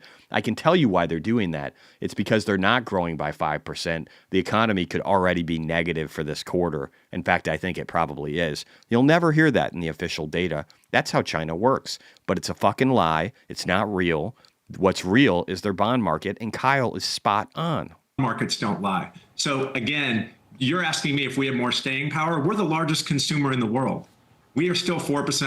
Yeah, 1/3 of consumption Of the population and 26% of global GDP, and we are the largest consuming nation in the world. Certainly, we can outlast China. Are there I don't know why he didn't give it, but over 30% of consumption comes from the United States. few places where things are going to be painful? Yes, they are. There is no easy button here, but we must JNAP or JNAP, China lying about financials, impossible. And he's got the laughy face. You know what, man? I have been fighting with people for the last several years with that concept, and they do not believe me.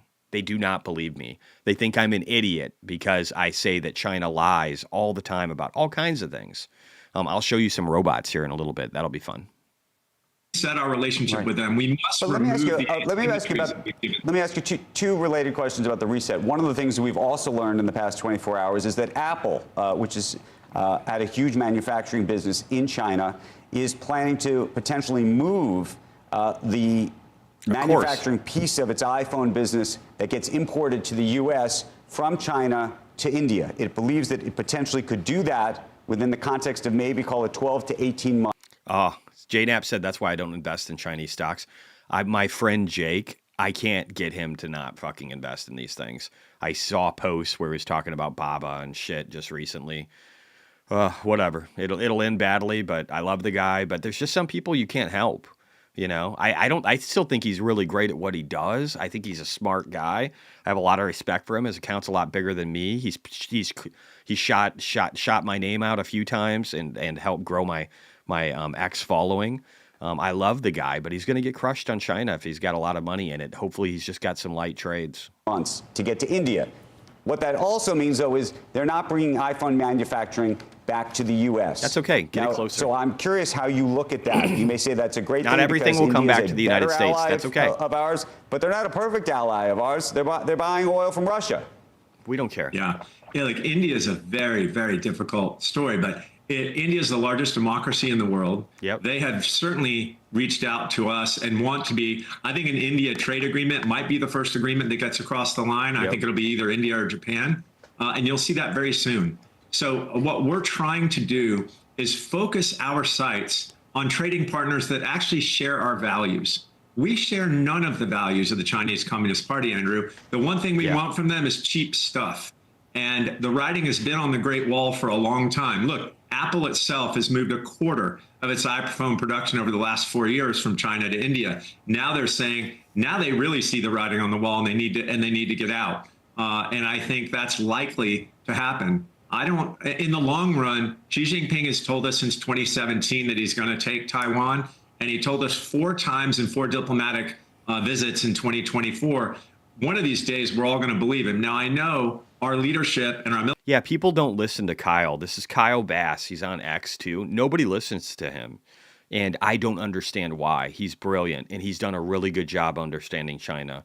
I think he called their downfall a little early. That's probably why people give him a hard time. But he's spot on. Everything he said is accurate. Military leadership believes him. One day, Wall Street's going to realize that we've been trading with the enemy for too long, and that they're realizing this full decoupling may happen. And so fully moving our supply chains away, I think, is a good idea if it's possible. And in some cases, I realize it's not possible. And those companies are going to have to face those realities when it happens. Hey, Kyle, we spoke with Ambassador Burns earlier today, and he was of the opinion that, yeah, China has been the bad actor here. Just the way we've gone about this has allowed them to try and play a sympathy card. Nobody gives a fuck. People have sympathy? Do you think they have sympathy? China's been bullying everybody in Southeast Asia for a long time. They've been bullying American companies, especially small businesses, for a long time. 77% of small businesses polled, with a poll of over 50,000 of them, said that they're better off with these fucking tariffs in place. Looking from other nations to say, be friends with us, be partners with us, when China is the one. People go where the money is. Show me the incentive, I'll show you the outcome. That has been doing all of this dumping, producing 2.5 times what they can themselves absorb domestically in lots of different industries. You sound like you're of the same opinion that we should be teaming up with our allies, our closest allies, and maybe not fighting a trade war on multiple fronts right now, focusing just on China. Would that be a fair assessment of your thoughts? Look, it's my view that when you look at Mexico and Canada, you know, 2 of our closest allies on the North American continent, you know, people say, how can we possibly, you know, tariff Mexico and Canada? Everything we're doing with Mexico and Canada is related to China. Yes. Number one, it's fentanyl. He's right. The Texas State Police have confiscated 360 million doses of fentanyl, enough to kill every single man, woman, and child in America in the last 4 years. To be clear, Yeah, at least that much. At least that much. Most of North America, basically. Years alone. That has to stop. That's all Chinese chemicals coming in to the Mexican cartels and moving across our border. And transshipments of cars and other goods is the balance of the increase in trade between the U.S. and Mexico and the U.S. and Canada. So believe it or not, our Mexico and Canada discussions are really solely focused on China.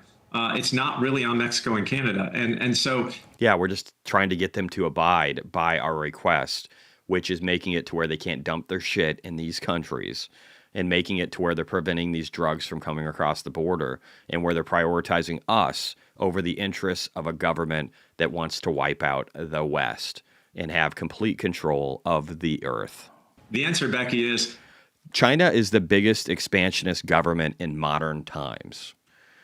They took Tibet. They took Myanmar through a proxy military. They took Hong Kong. They took a bunch of other provinces to the north, and they want more. They militarized the entire South China Sea because they want it all. You have to fight that. I think the entire world is going to focus and have to choose between the Western values and a Chinese position in Southeast Asia. I actually think that's how this is going to play out. He's right. Kyle, I want to thank you for joining us this morning. Look forward to talking again soon. And I love the bed. You guys, somebody made a comment about his blanket. You got to love this. You got to love this man. If you doubt whether this man loves America, you don't know what's going on. So he's a good dude. He's a good dude. And it's funny how nobody listens to you and disregards you and the value that you bring until all of a sudden they realize you're right. And now all of a sudden it's like Kyle Bass is a smart guy and everybody understands that. It's funny. And I don't even think they fully understand it yet, but in the years ahead they will. All right. Real quickly, don't have a lot of time. We got about 11 minutes until the bell rings. Where to go? I really want to get to Tesla today. I need to. I keep skipping it. Let's go in here. Okay. So Stifel reiterates Tesla buy rating of 455. That sounds cool. Here is Tesla spotted on the new Model Y on the tough roads of Mumbai, India. Isn't that interesting? That relationship seems to be taking off well. My buddy Trend Spider said Tesla posted a double miss, and yet the net income down 70% year over year, and the stock barely flinched. When bad news is priced in, there's only one direction to go, and that is up. I agree. Breakout trend from a very long time ago. This is sad, but I wanted to point this out because I don't think people have the right take on this. So this is the Elijah Arenas, son of former NBA star Gilbert Arenas, I'm probably saying that wrong, crashed the Cybertruck into a tree at high speeds. I have a Cybertruck. Looking at this Cybertruck, I would guess that at a minimum, he hit this maybe going 60. Minimum. Minimum. And this is like hitting a brick wall. It's worse than a brick wall because it's rounded off and it's just bad, right? But the fact that he's alive and in a medically induced coma, the fact he's alive at all is a testament to this vehicle. I said only in a Tesla Cybertruck can you hit a tree at a high rate of speed and not be burnt to a crisp like what would happen in any other less well-built EV. Any Chinese EV, you'd be incinerated in a heartbeat. I said, heck, if it was an ICE car, he'd be crushed to bits when the engine drove into the interior of the car. This kid is lucky to be alive. And again, an engine would have went right up into him. That's the true signal. Oh, and nobody gives a shit about this, but I bought a bunch of new stuff for my Cybertruck. I got this mount up here. I got the 48 volt Expedition light bar for the front. I got the Expedition level bar set in the back so that I can mount my extra tire that I got on there. Also, I've got the Expedition bar set that you have to have for that. And then I got a Starlink mini mount, and I've ordered a Starlink mini satellite so that I can have internet anywhere. I'm so excited. So tempted to get a Model 3 with the incentives. 0% offers on the Model 3 and so many incentives right now. I don't blame you, dude. It's really pretty. It's hard. Like you can make a lot of money off the markets though. So kind of balance it. You know what I mean? It's hard. It's hard because the toys are fun too. And I just bought 3 Teslas in the last couple of months. So actually in like the last 45 days. So I'm not one to talk. Son of the Walkie, breaking Tesla secures 2-year exemption to run FSD in Norway. Again, Trump meets with Norway. Trump loves his boy Elon. I think that's all it is. Ashok, who works in the AI department of Tesla, says FSD supervised ride-hailing service is live for an early set of employees in Austin and San Francisco Bay. We've completed over 1,500 trips, 15,000 miles of driving. This service helps us drive and validate FSD networks, the mobile app and vehicle allocation, mission control, remote assistance operations. Beautiful. This is a video real quickly from the Secretary Sean Duffy saying, from the Wright brothers to the first, well, you know what? Let's just listen to it. It's only 1 minute and 50 seconds. America is in the middle of an innovation race with China, and the stakes couldn't be higher. That's why we're unveiling a new automated vehicle framework as part of our DOT's innovation agenda. Now, this framework, it has 3 key components. Number 1, prioritize safety.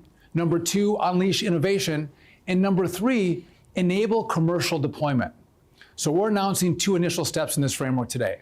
First, when it comes to safety, we've heard from industry partners the crash reporting requirements for automated vehicles. So this is going to help Tesla and really everybody. Somebody said, I heard Norway, they have a lot of Teslas. Yes, and here's the cool thing. Think about this. Q2, revenues coming in for China FSD, huge market. Revenues coming in for Norway, big market. Then you have Mexico, and you have India spinning up and selling cars. You have the potential of an announcement of a new factory in India. And you have FSD going live in Austin and starting to roll out to other cities rapidly for the remainder of the year. Elon Musk said that by the middle of next year, Tesla will be in great shape and that the stock price will just keep going up and up and up and up and up and up and up and up and up and up and up at an ever increasing pace. I mean, you have diminished returns because you have the law of large numbers, but it's going to be sick. You could just hold Tesla and be rich for the rest of your life with 30% returns year over year, every year. More so probably over the short term. Way too expensive, way too costly. But these reports help DOT monitor road safety. So to balance these concerns, we've streamlined the process in AV crash reporting to sharpen the data while removing the redundancies. So the government in every facet of all different levels of government is removing redundancies, using more efficient systems, and at the same time increasing the speed at which we work, so that whether it's energy and having to wait years to get what you need in order to be able to spin up plants down to 28 days, or whether it's these reporting requirements with the Department of Transportation. I don't know if you guys see this, but this is the beginning of the golden age. It's here. We'll have much more to share on this in the coming months. The long-term goal here is to move us closer to a single national standard. We don't want 50 states with 50 standards. We want one national standard for AVs. Second, we're cutting the unnecessary red tape. Right now, vehicles made outside the country qualify for a quick exemption process. Meanwhile, AVs made right here in America have to deal with a stringent permitting process. Why the fuck would that be? Why would we do that? Can you guys tell me, why would we do that? Why would we make it harder for companies in the U.S.? This makes zero sense. Under this administration, we put America first. We've now fixed this by expanding the AV exemption program so domestic vehicles, they're included. This will encourage innovation right here at home. America has always been the home of innovators, from the Wright brothers to the first astronauts on the moon. Our nation has always been at the cutting edge of transportation technology.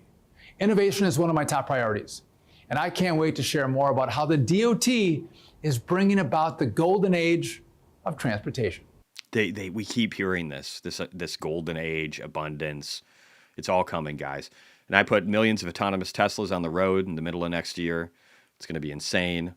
Again, just they're doing all the work, guys. They're doing all the work.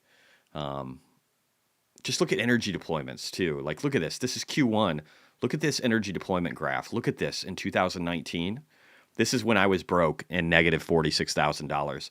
This graph right here looks like my portfolio, which I think is impressive. But look at this Q1. Look at this little dark green, little dark green, little dark green, getting bigger, getting bigger, getting bigger. What the fuck?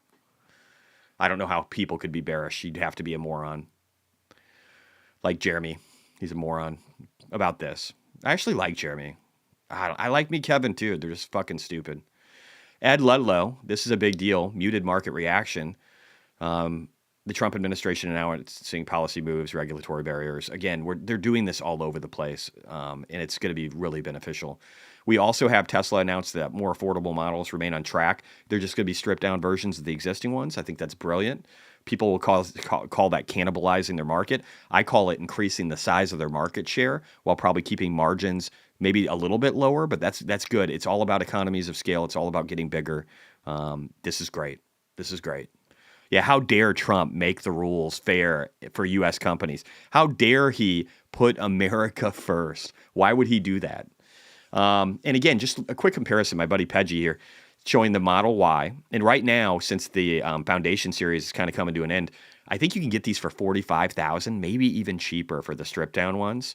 This is almost a $200,000 car. 1 second, we got some Trump up in here.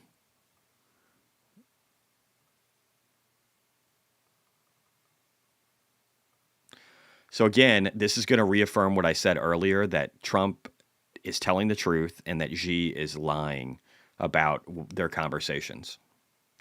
Dude, are there 1,200 people here on a Friday?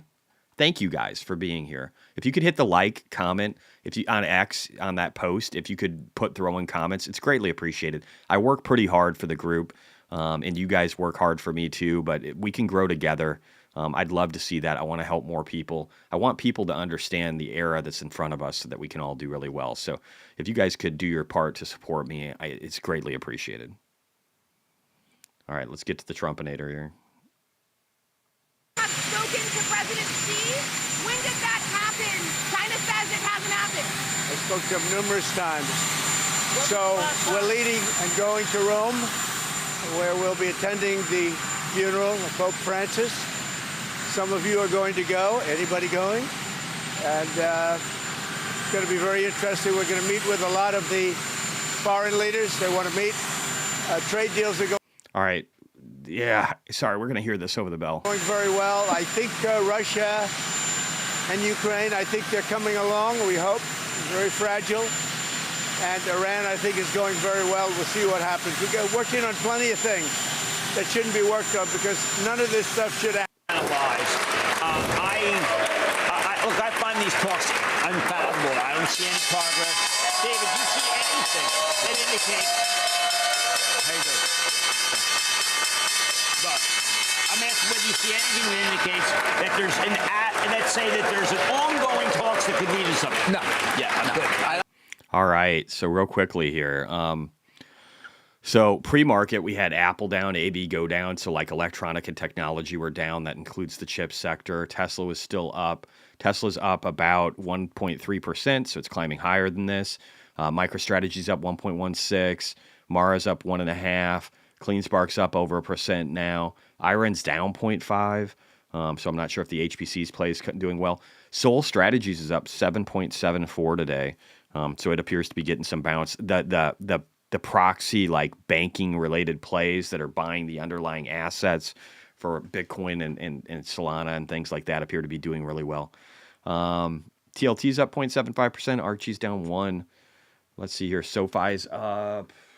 Hood's up a little bit. Palantir's down a little bit. Market's going through a little bit of chop. But I think today's going to end up being a good day. I know that's contrary to what people would normally believe, but I do think it's going to end up being a good day. Google's up, Meta's up. Earnings were really great. People are going to realize that these software companies are where it's at. Tesla's a software company. I think the week is going to close really good here.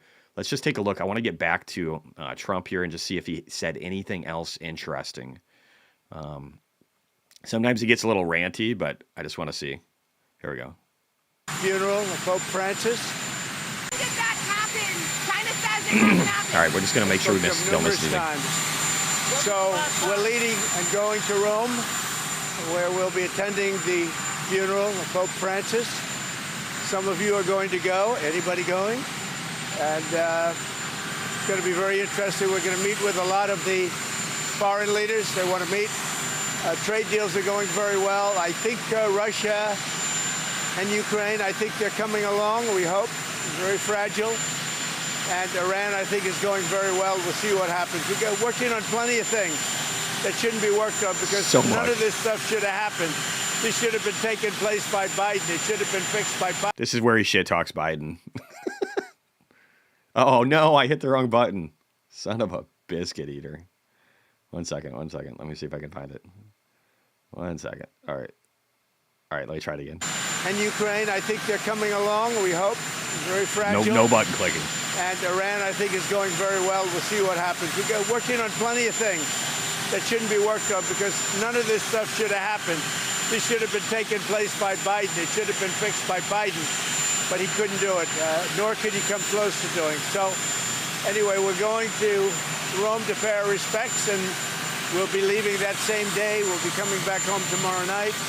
And I'll see some of you over there. Otherwise, I'll see you on television. How you had a talk meeting this morning? You said you spoke with President Xi. Have you spoken to him since the tariffs? When did you last? I don't want to comment on that, but I've spoken to him many times. Yeah. From Japan. From Japan, I'm getting along very well with Japan. We're very close to a deal. And again, May 1st, they're going to have that follow-up. They're trying to get healthcare better. And remember, there are hospitals in Shanghai, 500,000 people per hospital is a lot of people. They have levels of cancer there that has made it so, and this is sad. I mean, you want to do all your experimenting because. All right, let me. All right, I'm going to keep that rolling down in the bottom so I can pay attention to it here. We're going to keep rolling along. I'm going to see if there's anything else I want to talk about. I don't know. I think I'm pretty good. Oh, this is good too. Elon Musk's secret Michigan empire. Listen to this. This is the kind of impact we're having. Listen to this. This is great. Elon Musk came in, bought up Riviera Tool and Die. This is Elon Musk. And this was before Donald Trump became president. So he came in, bought up Riviera Tool and Die because he wanted to start producing his stamping tools in the United States and instead of Asia, because he was realizing. This is before Trump. Again, he's realizing he's, again, canceling the Mexico factory. He knew what was coming. He understood what was coming. He understood the risks. He understood the opportunity. And he's been addressing it the whole time. Tesla's going to do really well. There's a lot of problems that they were encountering with these. And they're helping local businesses across the United States, which is huge. Foreign-made tools, and it's hard to solve a problem when you have a language barrier. So he bought up Riviera Tool and Die in Grand Rapids, and when he bought that up, he took a company that was on the verge of bankruptcy that couldn't hire anybody, turned it into something awesome. I mean, the number of people that Tesla Grand Rapids now hires to build stamping tools right here in Grand Rapids. And then not just that, he farms out the work that Tesla Grand Rapids can't handle to Auto Die, to Artiflex, to Greenville Tool and Die, to Walker Tool and Die, to basically every die shop here in this region is making stuff for Tesla. I don't know the number, but it's in the thousands upon thousands of jobs he has created just in West Michigan because he wanted to make his parts in America. Isn't that awesome? This is what we're doing now, guys. It's great. It's so great. There's so much going on right now. We got the semi. Nobody even talks about the semi. And this right here, I thought this is a great post from Mark Levin. Thank you to Elon Musk for his historic service to our country, despite the death threats, the smears, the leaks, the damage to his businesses, and all the rest. I served 8 years in the Reagan administration, and we did a hell of a job finding waste, fraud, and abuse. But nothing matches what Musk and his team have done in less than 100 days. I am truly grateful. Now let's hope the Republicans pick up the ball and follow up on it. Just brilliant and super accurate. Again, here's just some Chinese EVs that can't do the stuff that Tesla can do. I want to go to China real quick. I do want to talk about that. Let's jump over here. Imagine being bearish at this point. You'd have to be pretty stupid. So look at this. I said you probably saw the Chinese propaganda version of the robot race, but I'm sure you didn't see this one. There is no Tesla Optimus killer. 13,000 people like this. Only 51 people, or I should say saw this. 51 people liked it, and half the people in my comments are telling me I'm wrong. Let's look at some Tesla killers. Let's look at them. On April 19th, the first ever robot half marathon. Keep in mind, every one of these robots is being remote controlled, like a car. They're not even looking at the world and processing it on their own. They're not. their remote control cars. Took place in Beijing. As the starting gun fired, 20 robot teams powered up and embarked on the 21-kilometer challenge. But the race was filled with mishaps, leaving spectators and those following the event stunned. Some robots lost their head mid-race, others collapsed at the start, some spun in circles, and others fell down with cramps. The only beautiful lady robot, Huan Huan, malfunctioned right at the start and was forced to leave. The competition attracted 20 robot development teams from Beijing, Shanghai, Guangdong, Ningxia, and other regions, including major industry players such as Tiangong Ultra, Quafu Robot, and Unitree Robotics G1. Although these 20 robots moved forward throughout the race, they continuously stumbled and fell along the way. That guy was fucking yawning. It's over. The head broke and fell off. The robot, One World Kid, lost its head in the last 100 meters, and the head rolled around on the ground. The staff quickly picked it up, and without fixing the head, they sent the headless robot forward. The highly anticipated Unitree Robotics fell at the start, but after struggling to get up, it managed to wave at the audience and continue running. The Unitree Robotics G1 ultimately did not finish the race. A robot dressed as a woman, Huan Huan, took tiny steps forward, but after just a few steps, its legs gave way, and it collapsed to the ground, unable to get up again. One robot named Shen Nong from Huazhong University. Looks like a fucking Gundam ripoff. It's on a platform. University of Science and Technology went completely out of control, crashing into nearby facilities. This robot was eliminated right after the start. In fact, the Shen Nong fan-assisted robot performed quite well, as it at least made it past the starting line before crashing into a wall. Another competitor struggled to move forward after running in place for quite some time, and was eventually carried off the starting line by engineers for on-site repairs. Some robots were even pulled by engineers using a leash, which caused laughter from the crowd as one spectator remarked, "Feels like walking a dog." And he's got shoes on. They put shoes on him. One robot, resembling a transformer, spun 360 degrees before breaking into pieces. Less than a half of the participating robots even managed to complete half of the course. In the end, only 6 robots made it onto the official completion list, with a success rate of about 30%. Yes, After I can. intense competition... Here, one sec. I will share the link. Please share this. Nobody believes me. You can literally have facts, visual reference of reality, and people are like, no, dude, this is innovation in motion. They're remote controlled. Even Unitree is a remote controlled car. It doesn't have a brain. How can you call that a Tesla killer in any fucking way? Tiangong Ultra, developed by Shenzhen UB Tech Robotics and Beijing Humanoid Robot Innovation Center, crossed the finish line in 2 hours and 40 minutes. It won the humanoid robot half. This is the only one that stood a chance. And again, it has no brain. Marathon event. Even though Tiangong Ultra maintained a lead throughout the race, it fell at the 17-kilometer mark. Additionally, Tiangong Ultra had to change its batteries 3 times during the race. This highlights the ongoing challenges with battery life and endurance in Chinese humanoid robotics, as current battery technology and thermal management systems have yet to meet the demands of long-distance tasks. Some robots even required human assistance to run alongside or were pushed back to the finish line in wheelchairs. Oh my God, I didn't see this part. The event highlighted significant flaws in humanoid robots' movement control, joint durability, and energy management in complex environments. Some teams equipped their robots with shoes to increase friction, reduce vibrations, and minimize wear on their feet and joints. For example, the N2 robot from the Whirlwind Kid team, being smaller in size, wore modified children's shoes as running shoes. While it's unclear whether the robot was comfortable, at least the shock absorption effect was achieved. Running also wore out the robot shoes quickly, with some robots wearing out 4 pairs in just 20 days of training. To deal with high temperatures, some teams used umbrellas to shield their robots, while others directly sprayed cooling agents. I'm sorry. Is that robot walking backwards while that guy sprays his ass? The robot marathon revealed major industry issues. For those observing from an investment perspective, the event marked the birth of the bubble in the robot industry. Oh my God. In their view, even the leaders in the race were still far from truly functional humanoid robots, with many marathons still ahead before reaching that level. The robot marathon was uploaded to the Douyin platform, where it was ridiculed by countless people online. Anyway, the video goes on for a lot longer. It's 15 minutes. It's so good, guys. Waymo said they're doing 250,000 rides a day. They might have something like that because they've got geofenced in like a bunch of different regions. But I mean, Tesla's gonna surpass them or an order of magnitude before the end of the year, so it doesn't matter. It doesn't matter at all.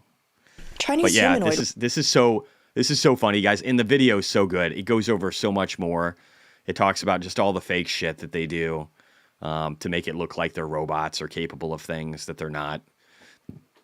But yeah, so just remember to differentiate between truth and reality.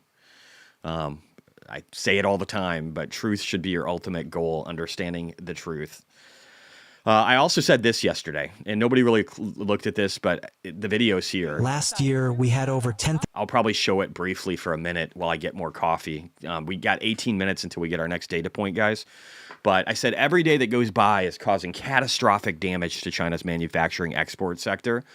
This is reverberating internally within their economy, as well as companies that were previously exporting goods are now starting to dump them in the Chinese market, reducing prices, causing a cascading collapse of sellers internally within the country too that previously sold to the internal market.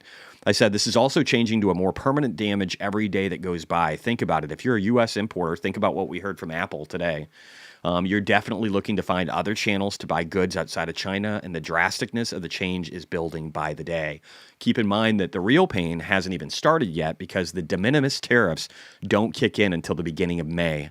I think it's like May 1st, and then we'll see de minimis kick in. And then once you have de minimis kick in, guys, it's fucking on like Donkey Kong. Okay, because then Shein and Temu go away overnight. So, but I want you guys to see this video. I'm going to grab my coffee real quick and I'll be back in a minute. And then we've got 15 minutes right now, guys, until major data points. 1,000 units in the warehouse. At least 5,000 of them ended up unsold. For every unit, we lost about 300 yuan, which means a total loss of 1.5 million yuan. After the massive loss in last year's New Year season, even veteran wholesalers dare not buy back at high prices anymore. Prices are crashing, and yet, not a single unit has been brought back this year. The market has turned completely cold. The women's clothing section of World Trade City is nearly deserted, with the few remaining stores operating at a loss, as their revenue can't even cover rent. The speaker advises caution against opening new shops due to fierce competition and a lack of consumer demand. Even free attractions like the Ferris wheel and amusement park draw no visitors, underscoring the absolute desolation.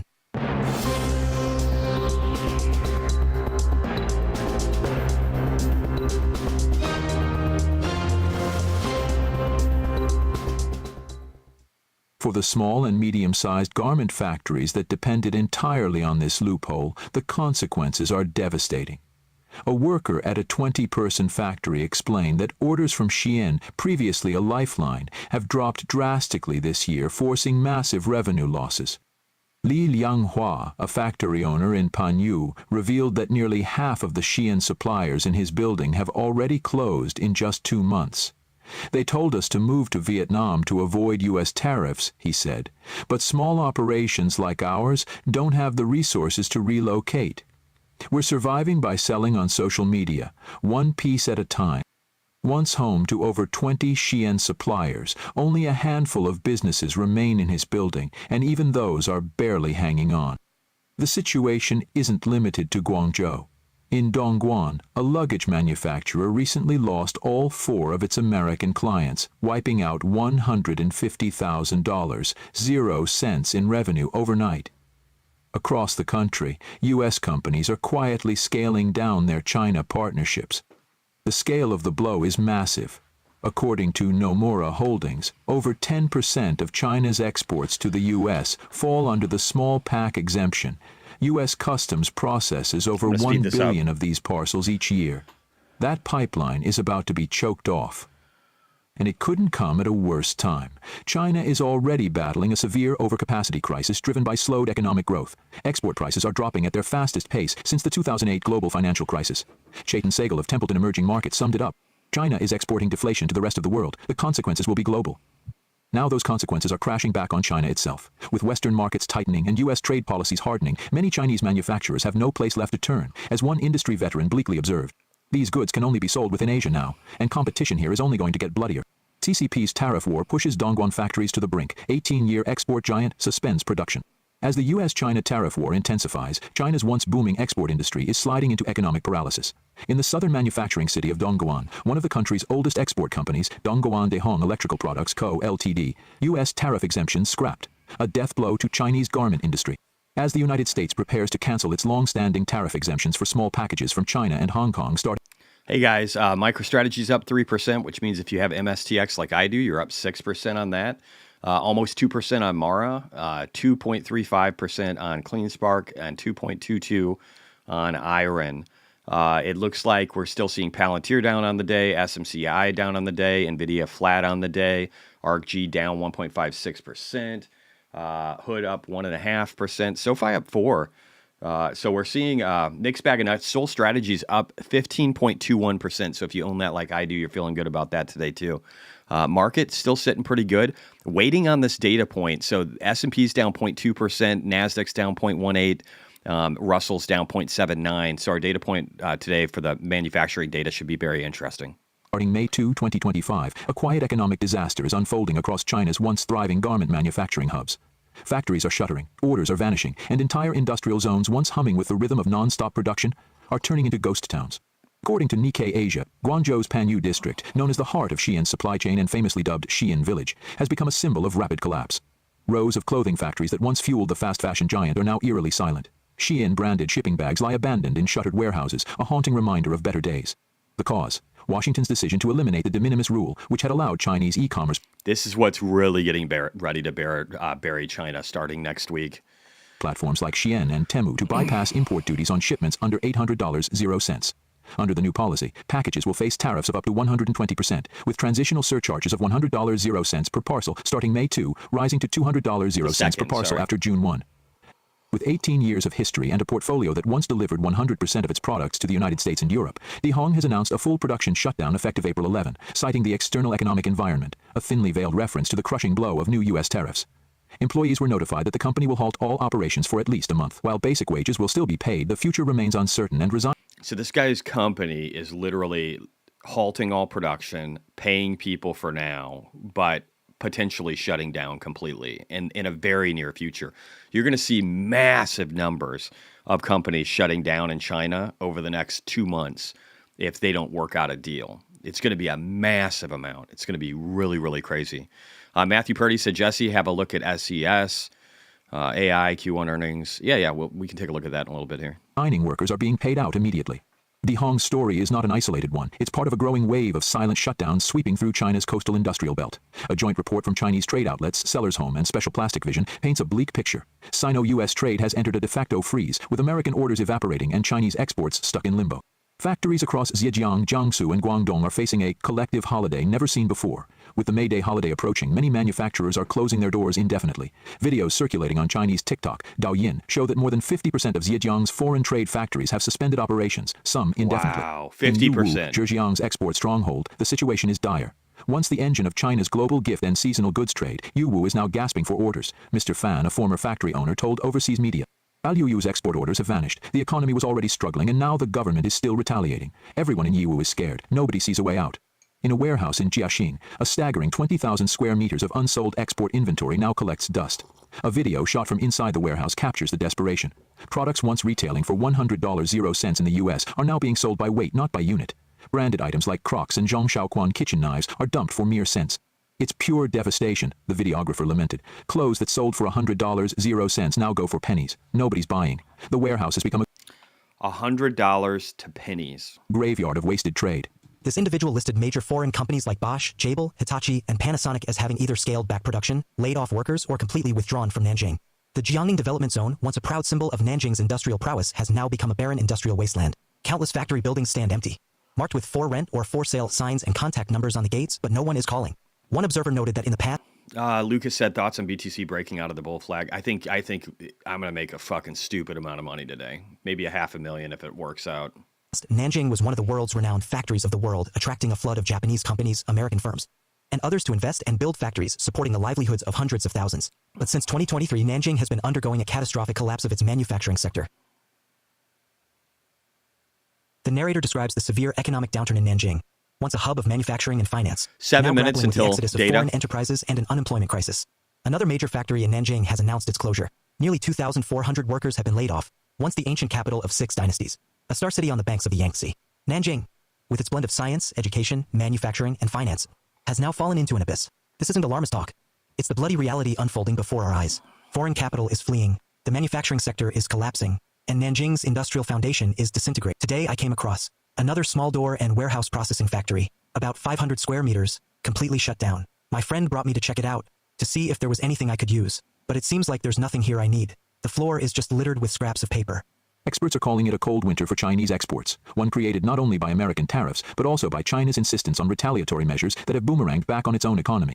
With foreign buyers gone, supply chains broken, and warehouses overflowing, the economic shock is unmistakable. China's export machine, once the envy of the world, is now idling in silence. And in the heart of its factory towns, fear is quickly replacing hope. Can Suzhou Port's 3-month free storage policy save struggling Chinese exporters? As the U.S. raises tariffs on Chinese goods to as high as 245%, Chinese exporters are facing a devastating wave of cancellations. Containers full of unsold goods are piling up at ports, with Suzhou Port stepping in to offer a temporary relief, 3 months of free storage for export and import containers. But will this be enough? Suzhou Port's moved. They're just trying to cauterize the bleeding from the wound. It's like their hands and feet have been hacked off, and they're trying to like stop the bleeding on one of them, but you still got 3 going. It's just game over. To ease the crisis. On April 18, Suzhou Port Management Committee announced that all container terminals in the city would offer free storage for loaded containers from foreign trade companies through July 17. The goal is to ease pressure on exporters who are being crushed by soaring storage costs due to canceled or delayed shipments. This move acknowledges a dire reality. Chinese export supply chains are freezing. Yet Chinese state media like CCTV continue to paint a rosy picture, claiming that even though factories have paused production and deliveries to the U.S., their R&D departments remain busy with accelerated plans to launch new products. Contrasting narratives on the ground. It's insane. While CCTV interviewed a so-called Indian buyer optimistic about Chinese goods, social media paints a starkly different picture. Viral videos from exporters show shuttered. So I want to be clear, guys. China should cut a deal. They should cut a deal. That's the only way. And even then, they're probably fucked. Okay? But I'm not saying they will. And I know that sounds insane, but you're talking about a communist dictatorship. There is still potential of it collapsing, the CCP collapsing, or at the very least, somebody killing Xi. That's a thing that could happen.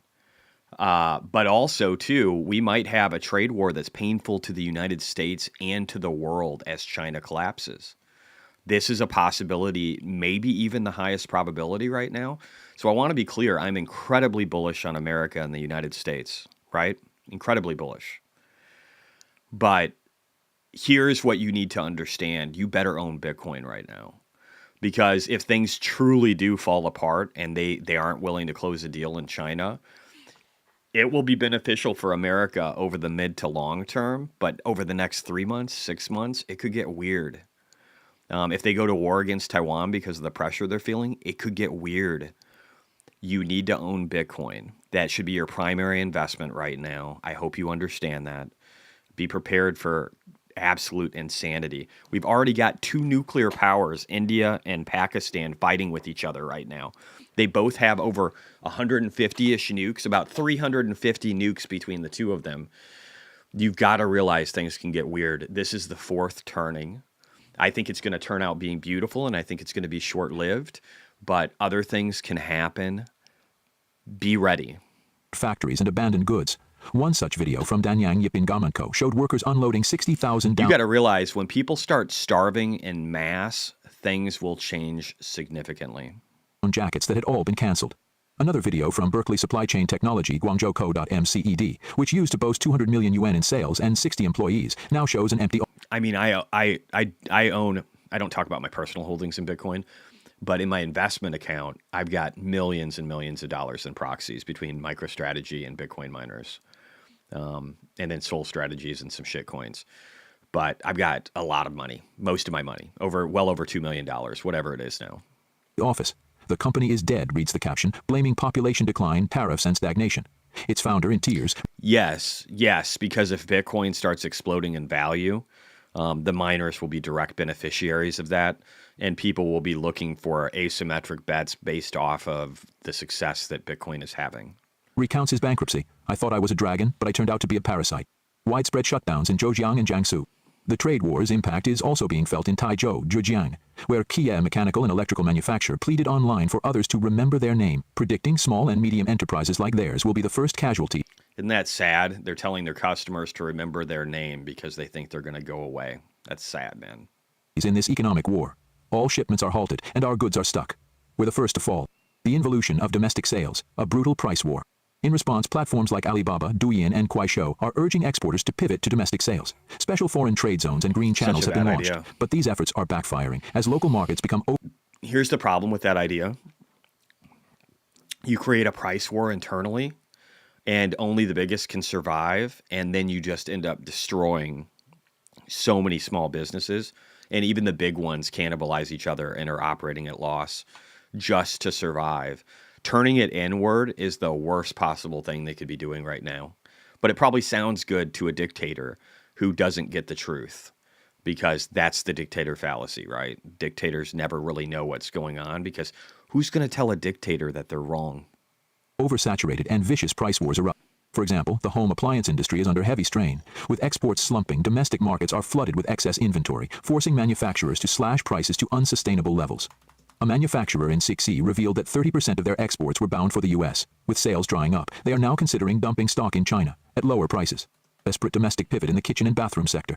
Reports show that post-Spring Festival, kitchen and bathroom exporters began shifting to the domestic market. But Chinese media warn this may worsen price involution. As supply exceeds demand, profits continue to shrink. China's domestic market can't replace the U.S. and EU. Chinese Premier Li Qian recently called for boosting consumption and strengthening internal circulation. But analysts argue this is unrealistic. Citizens like Mr. Qian from Wuhan ask, how do you stimulate people who have no money? I'll spend if I have it. I don't need to be stimulated. Wages are stagnant and monopolistic structures dominate industries, stifling fair competition. There's only one landlord left, the Communist Party, he says. It controls everything.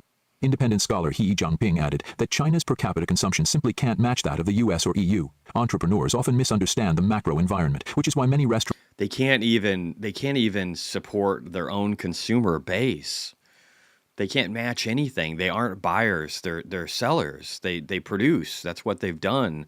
And they thought if we just overproduce in every possible way, we'll destroy the rest of the world and they'll be dependent on us. That's also their Achilles heel, if you think about it, because that overproduction means that if the flow stops, they're buried in the weight of their own decision. Restaurants in China shut down within 3 months of opening. Stark economic reality. China lags behind.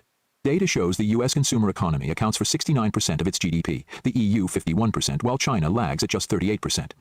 China's total consumer spending stands at around $6.7 trillion. Oh, hey, we're going to stop real quick. We got our data points. Let's take a look, guys. Let's see what happened here. Apple, Chinese authorities are delaying blocking shipments of iPhone equipment to India without explanation. Wow, that's not a good move. That will just literally further the flight away from their country. Michigan consumer sentiment, 52.2, better than consensus and forecast.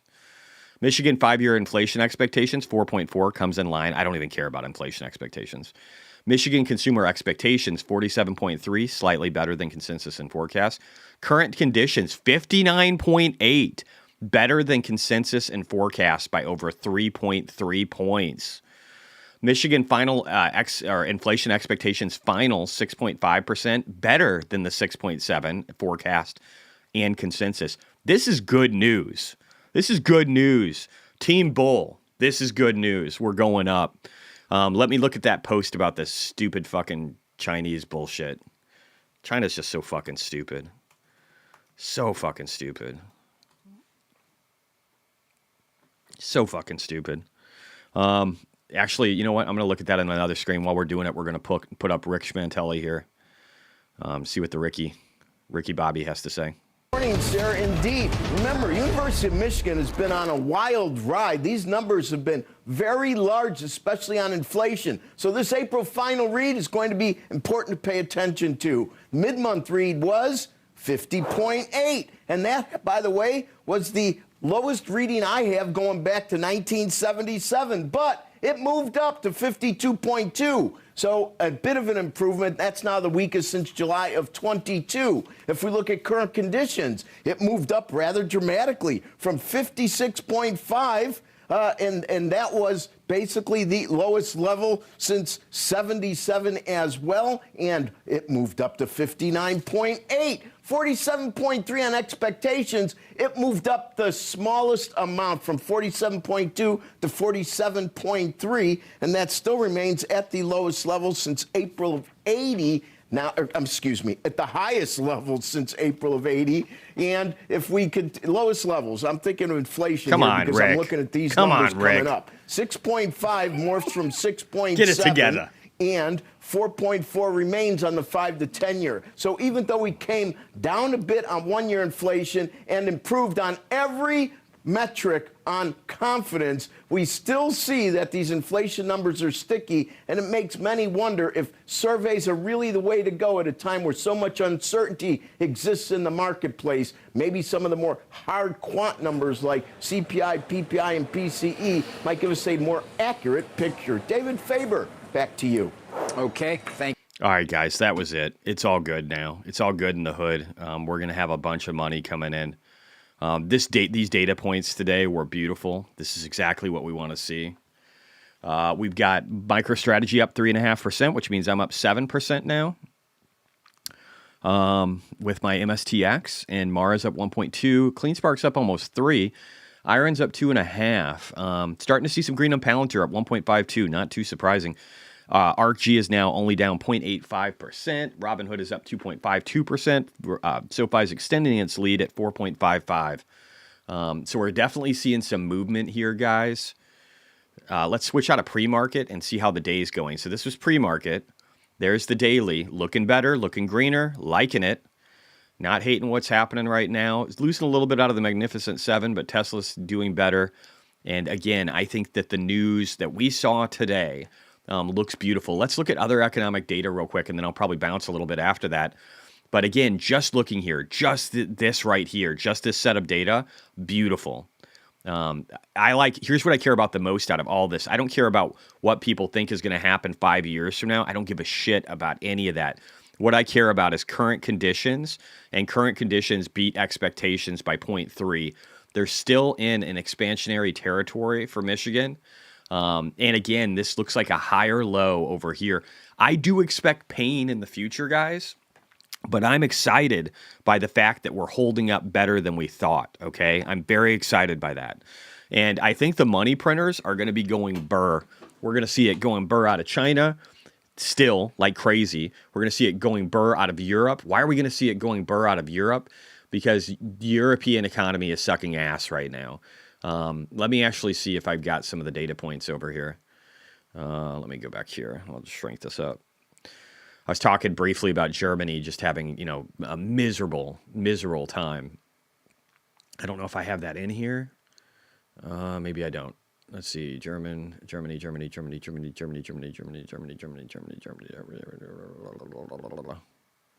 What is this? Oh, yeah. Fuck, I don't know where it is. I don't know where it is. It's somewhere. Oh, there we go. I saw it. Go back. Right here. Or is this Germany? No, this is Saudi. Oh, this is Saudi Arabia. This is interesting too, though. Okay.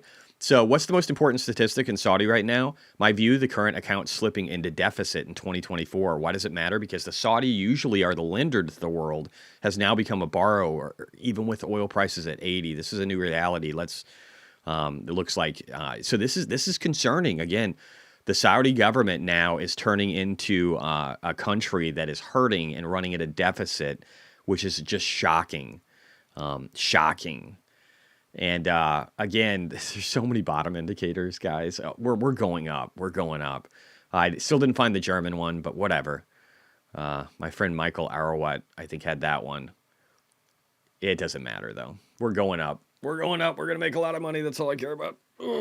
Tesla definitely breaking out. MicroStrategy over 4% now. Mara, CleanSpark, Iron, kind of meandering.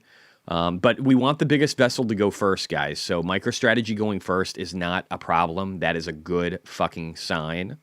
This is a good sign. This is what you want to see.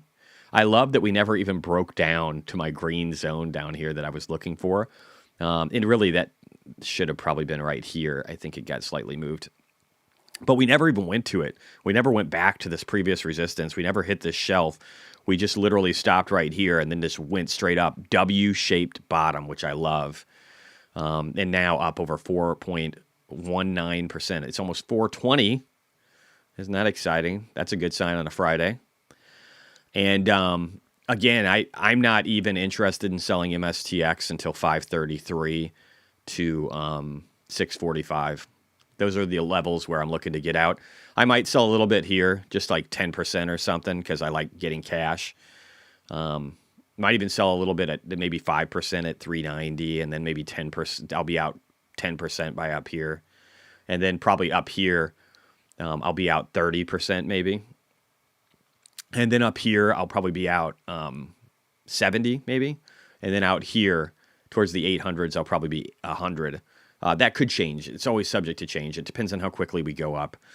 Bitcoin getting close to that 95,000 level again. Palantir doing all right. SoFi over 5.31% now. Hood up 3%. So we're seeing the market doing pretty good. Tesla up 2.53%. Definitely not having a bad day in the Tesla world. This is a beautiful chart on Tesla too, guys. I just want to throw it out there. We perfectly bounced in the green zone on this one. We made it to it, but we bounced from it. And then we got above peak volumes over here. This is just about as good as it can get. We got up to the 100, the 200. We've got all these things underneath of us. The 50 is still climbing, which is odd. That doesn't happen too often, but that just shows the precipitous fall that we had back over here in the end of December. Again, we were at the 480s or some shit up here, and then dropped all the way down to 214. That was a tough market. I can see why people like Jeremy bitched out. I can understand it. No, I mean, I can't understand it, but I mean, that's what happened. But yeah, it's exciting. It's exciting. Oh, let's see. I got China over here. China still lags behind the U.S. in both AI hardware and software. It's likely to remain so for the foreseeable future. Financial Times. I call them financial crimes. So the fact that they're even acknowledging that is pretty amazing. Yeah. So anyway, Swiss president after talks in Washington, the U.S. wants a solution with Switzerland. Do you like MSTX or MSTU? I can't remember. I've got MSTX right now, but they're both pretty comparable. It's probably a smart idea would be to diversify between them. That might not be a dumb idea, just to have some diversification. And Tesla up 3% now, guys. We called it. We called it again. How many days have we been right? Can anybody even keep track? It's almost painful. MicroStrategy up 4%, so I'm up 8.3% now in MSTX. That's going to be a good day. TSLL's up about 6%. I'm not even sure what the options are on my miners. They'll probably do all right. Hoping for $500,000 today, guys. Sol Strategies still treating me well today. Sol's up 1.37%, but Sol Strategies is not fucking around. It is up from its low, 116% from its low on, let's see, what day is this? March 10th. So in 6 weeks, you could have made 116%. I'm tired of winning too. It's so painful. Ugh. Please stop. Please. No more winning. Yeah, it's going to be fun, guys. We got a lot going on. It's going to be good times. Good times. Good job, Jesse. Have a great weekend. You too, bro. Yeah, so I think I don't know. We're going to make a bunch of money. If you guys want to see how much money I end up making on the day, you'll be able to follow me on X. Please also, if you guys could on X, I'll try and bring it to the top here. Today's video, if you could like and comment and let people know how awesome this is, under the main video, if you comment under here, and if you like and if you share and tell people that they can make a lot of money and they can learn a lot more than they know right now from somebody who actually knows what the fuck they're doing. And if you believe that to be true, then please comment under here so that we can get this out to more people, because I want to help people. It's like my primary objective in life. I want to help my family. I want to help my friends and my extended family with you guys. I want everybody to benefit. I want my city to benefit. I want my state to benefit. I want my country to benefit. I want the world to benefit from being on the right side of history and doing what's right for all of us. And if you want to be a part of that too, and if you want the world to benefit as well, then please, just join and participate in that if you would. Let me see here real quick. I'm just going to grab a YouTube playlist. Pause this because it's running at like 1.5x. What are we going to go out with today? I think I got the one. I think it's going to be this one because even though people think this man is an idiot, he is in fact actually brilliant. And he's had 4 years of getting sued and attacked. 114 lawsuits over 4 years where they tried to imprison him and take his life away to be able to decide how he would do it different. And he sees the brilliance of people that know how to make a better tomorrow. And even if you don't like the man, I hope you're at least smart enough to recognize that, because it'll make you rich if you realize that he's going to be probably seen as one of the best presidents in American history. And I know that's going to piss off a lot of people that might be liberal watching this, but it is what it is, man. I don't make the rules, but I can tell you that when somebody has almost died and been imprisoned for what they believe in, and they have nothing to lose anymore, and so nothing's stopping Trump. It's just forward. And that same thing happened with Elon. He almost died of like malaria or some shit. He almost got beat to death when he was a kid. And between that and like his autistic nature, he just said, fuck it. Fuck it. What do I have to lose for trying? And what do I have to lose if I keep trying? And you know what? Honestly, that's the attitude I've had for the last 5 years of my retirement, just hitting the anniversary of the 5-year mark at the beginning of May here, and probably next week or the week after. I can't remember the exact day anymore. I'd have to go back and look. But it changed my life, and it can change yours too. If you start looking towards the builders of tomorrow, and you're not afraid, and you realize that life is short, it's precious, and it's going to be over. You're going to blink your fucking eyes, and you'll be dead. So why not live a little bit while you're fucking here? Peace out. Love you guys. Bye. I got love for every nation. I got love for all races. I got love for all religions. Got love for so many places. No love for a politician, a congressman, or a senator. If the country that they put in first ain't the United States of America. No love for these politicians with corporate interests in other countries. Only one that I serve is God. I don't serve man, I don't serve money. No love for the people living in the USA, but always hating it. Got a lot I probably shouldn't say to yo. Matter of fact, I'll just pray on it. I'm pro-life, pro-God, pro-gun, not ashamed of it. Yo, worshiping bullet, yo, killing babies, mutilating children, yo, Satanists. Supporting the troops in their tour doesn't mean that you're supporting the war. Supporting the freedoms that they fighting for doesn't mean that you're supporting the gore. Supporting the country I live in and of it doesn't mean blindly supporting the government. The world that we live in is trouble. They turn off the media. We should defund and supporting America for other nations does not make me a racist. If you like communism so much, I'll pay for your vacation. America first, the people are hurt. Got vets in the street with nothing to eat and nowhere to work. Sending our dollars overseas and funding these wars. No love for these politicians if they're not America first. America first. This country's protect their borders. It's not a controversial subject. I say cause the southern border, it seems to get people upset. I don't care what names you call me. We in $40 trillion of debt. Uncle Sam takes half your money, then you get a low refund check. I am America first. Kamala cares a better purse. I never sell out the people to raise my net worth. The Second Amendment is there to always protect my first. I'm a better rapper than Meg Thee Stallion, and I don't even have to curse. Let's keep the American dream alive and put an end to all the lies. BLM raised billions, and what did they do for black lives? Politicians promise you the whole world, then they backslide. What happened to Hunter's laptop? You know I'm most strapped up. Gun rights are human rights. Feminists been sold a lie. You can mess around and find out. Play stupid games with a stupid prize. God bless the whole USA, even the ones you hate me. Still fighting for you today, and no globalists hate me. America first, the people are hurt. Got vets in the street with nothing to eat and nowhere to work. Sending our dollars overseas.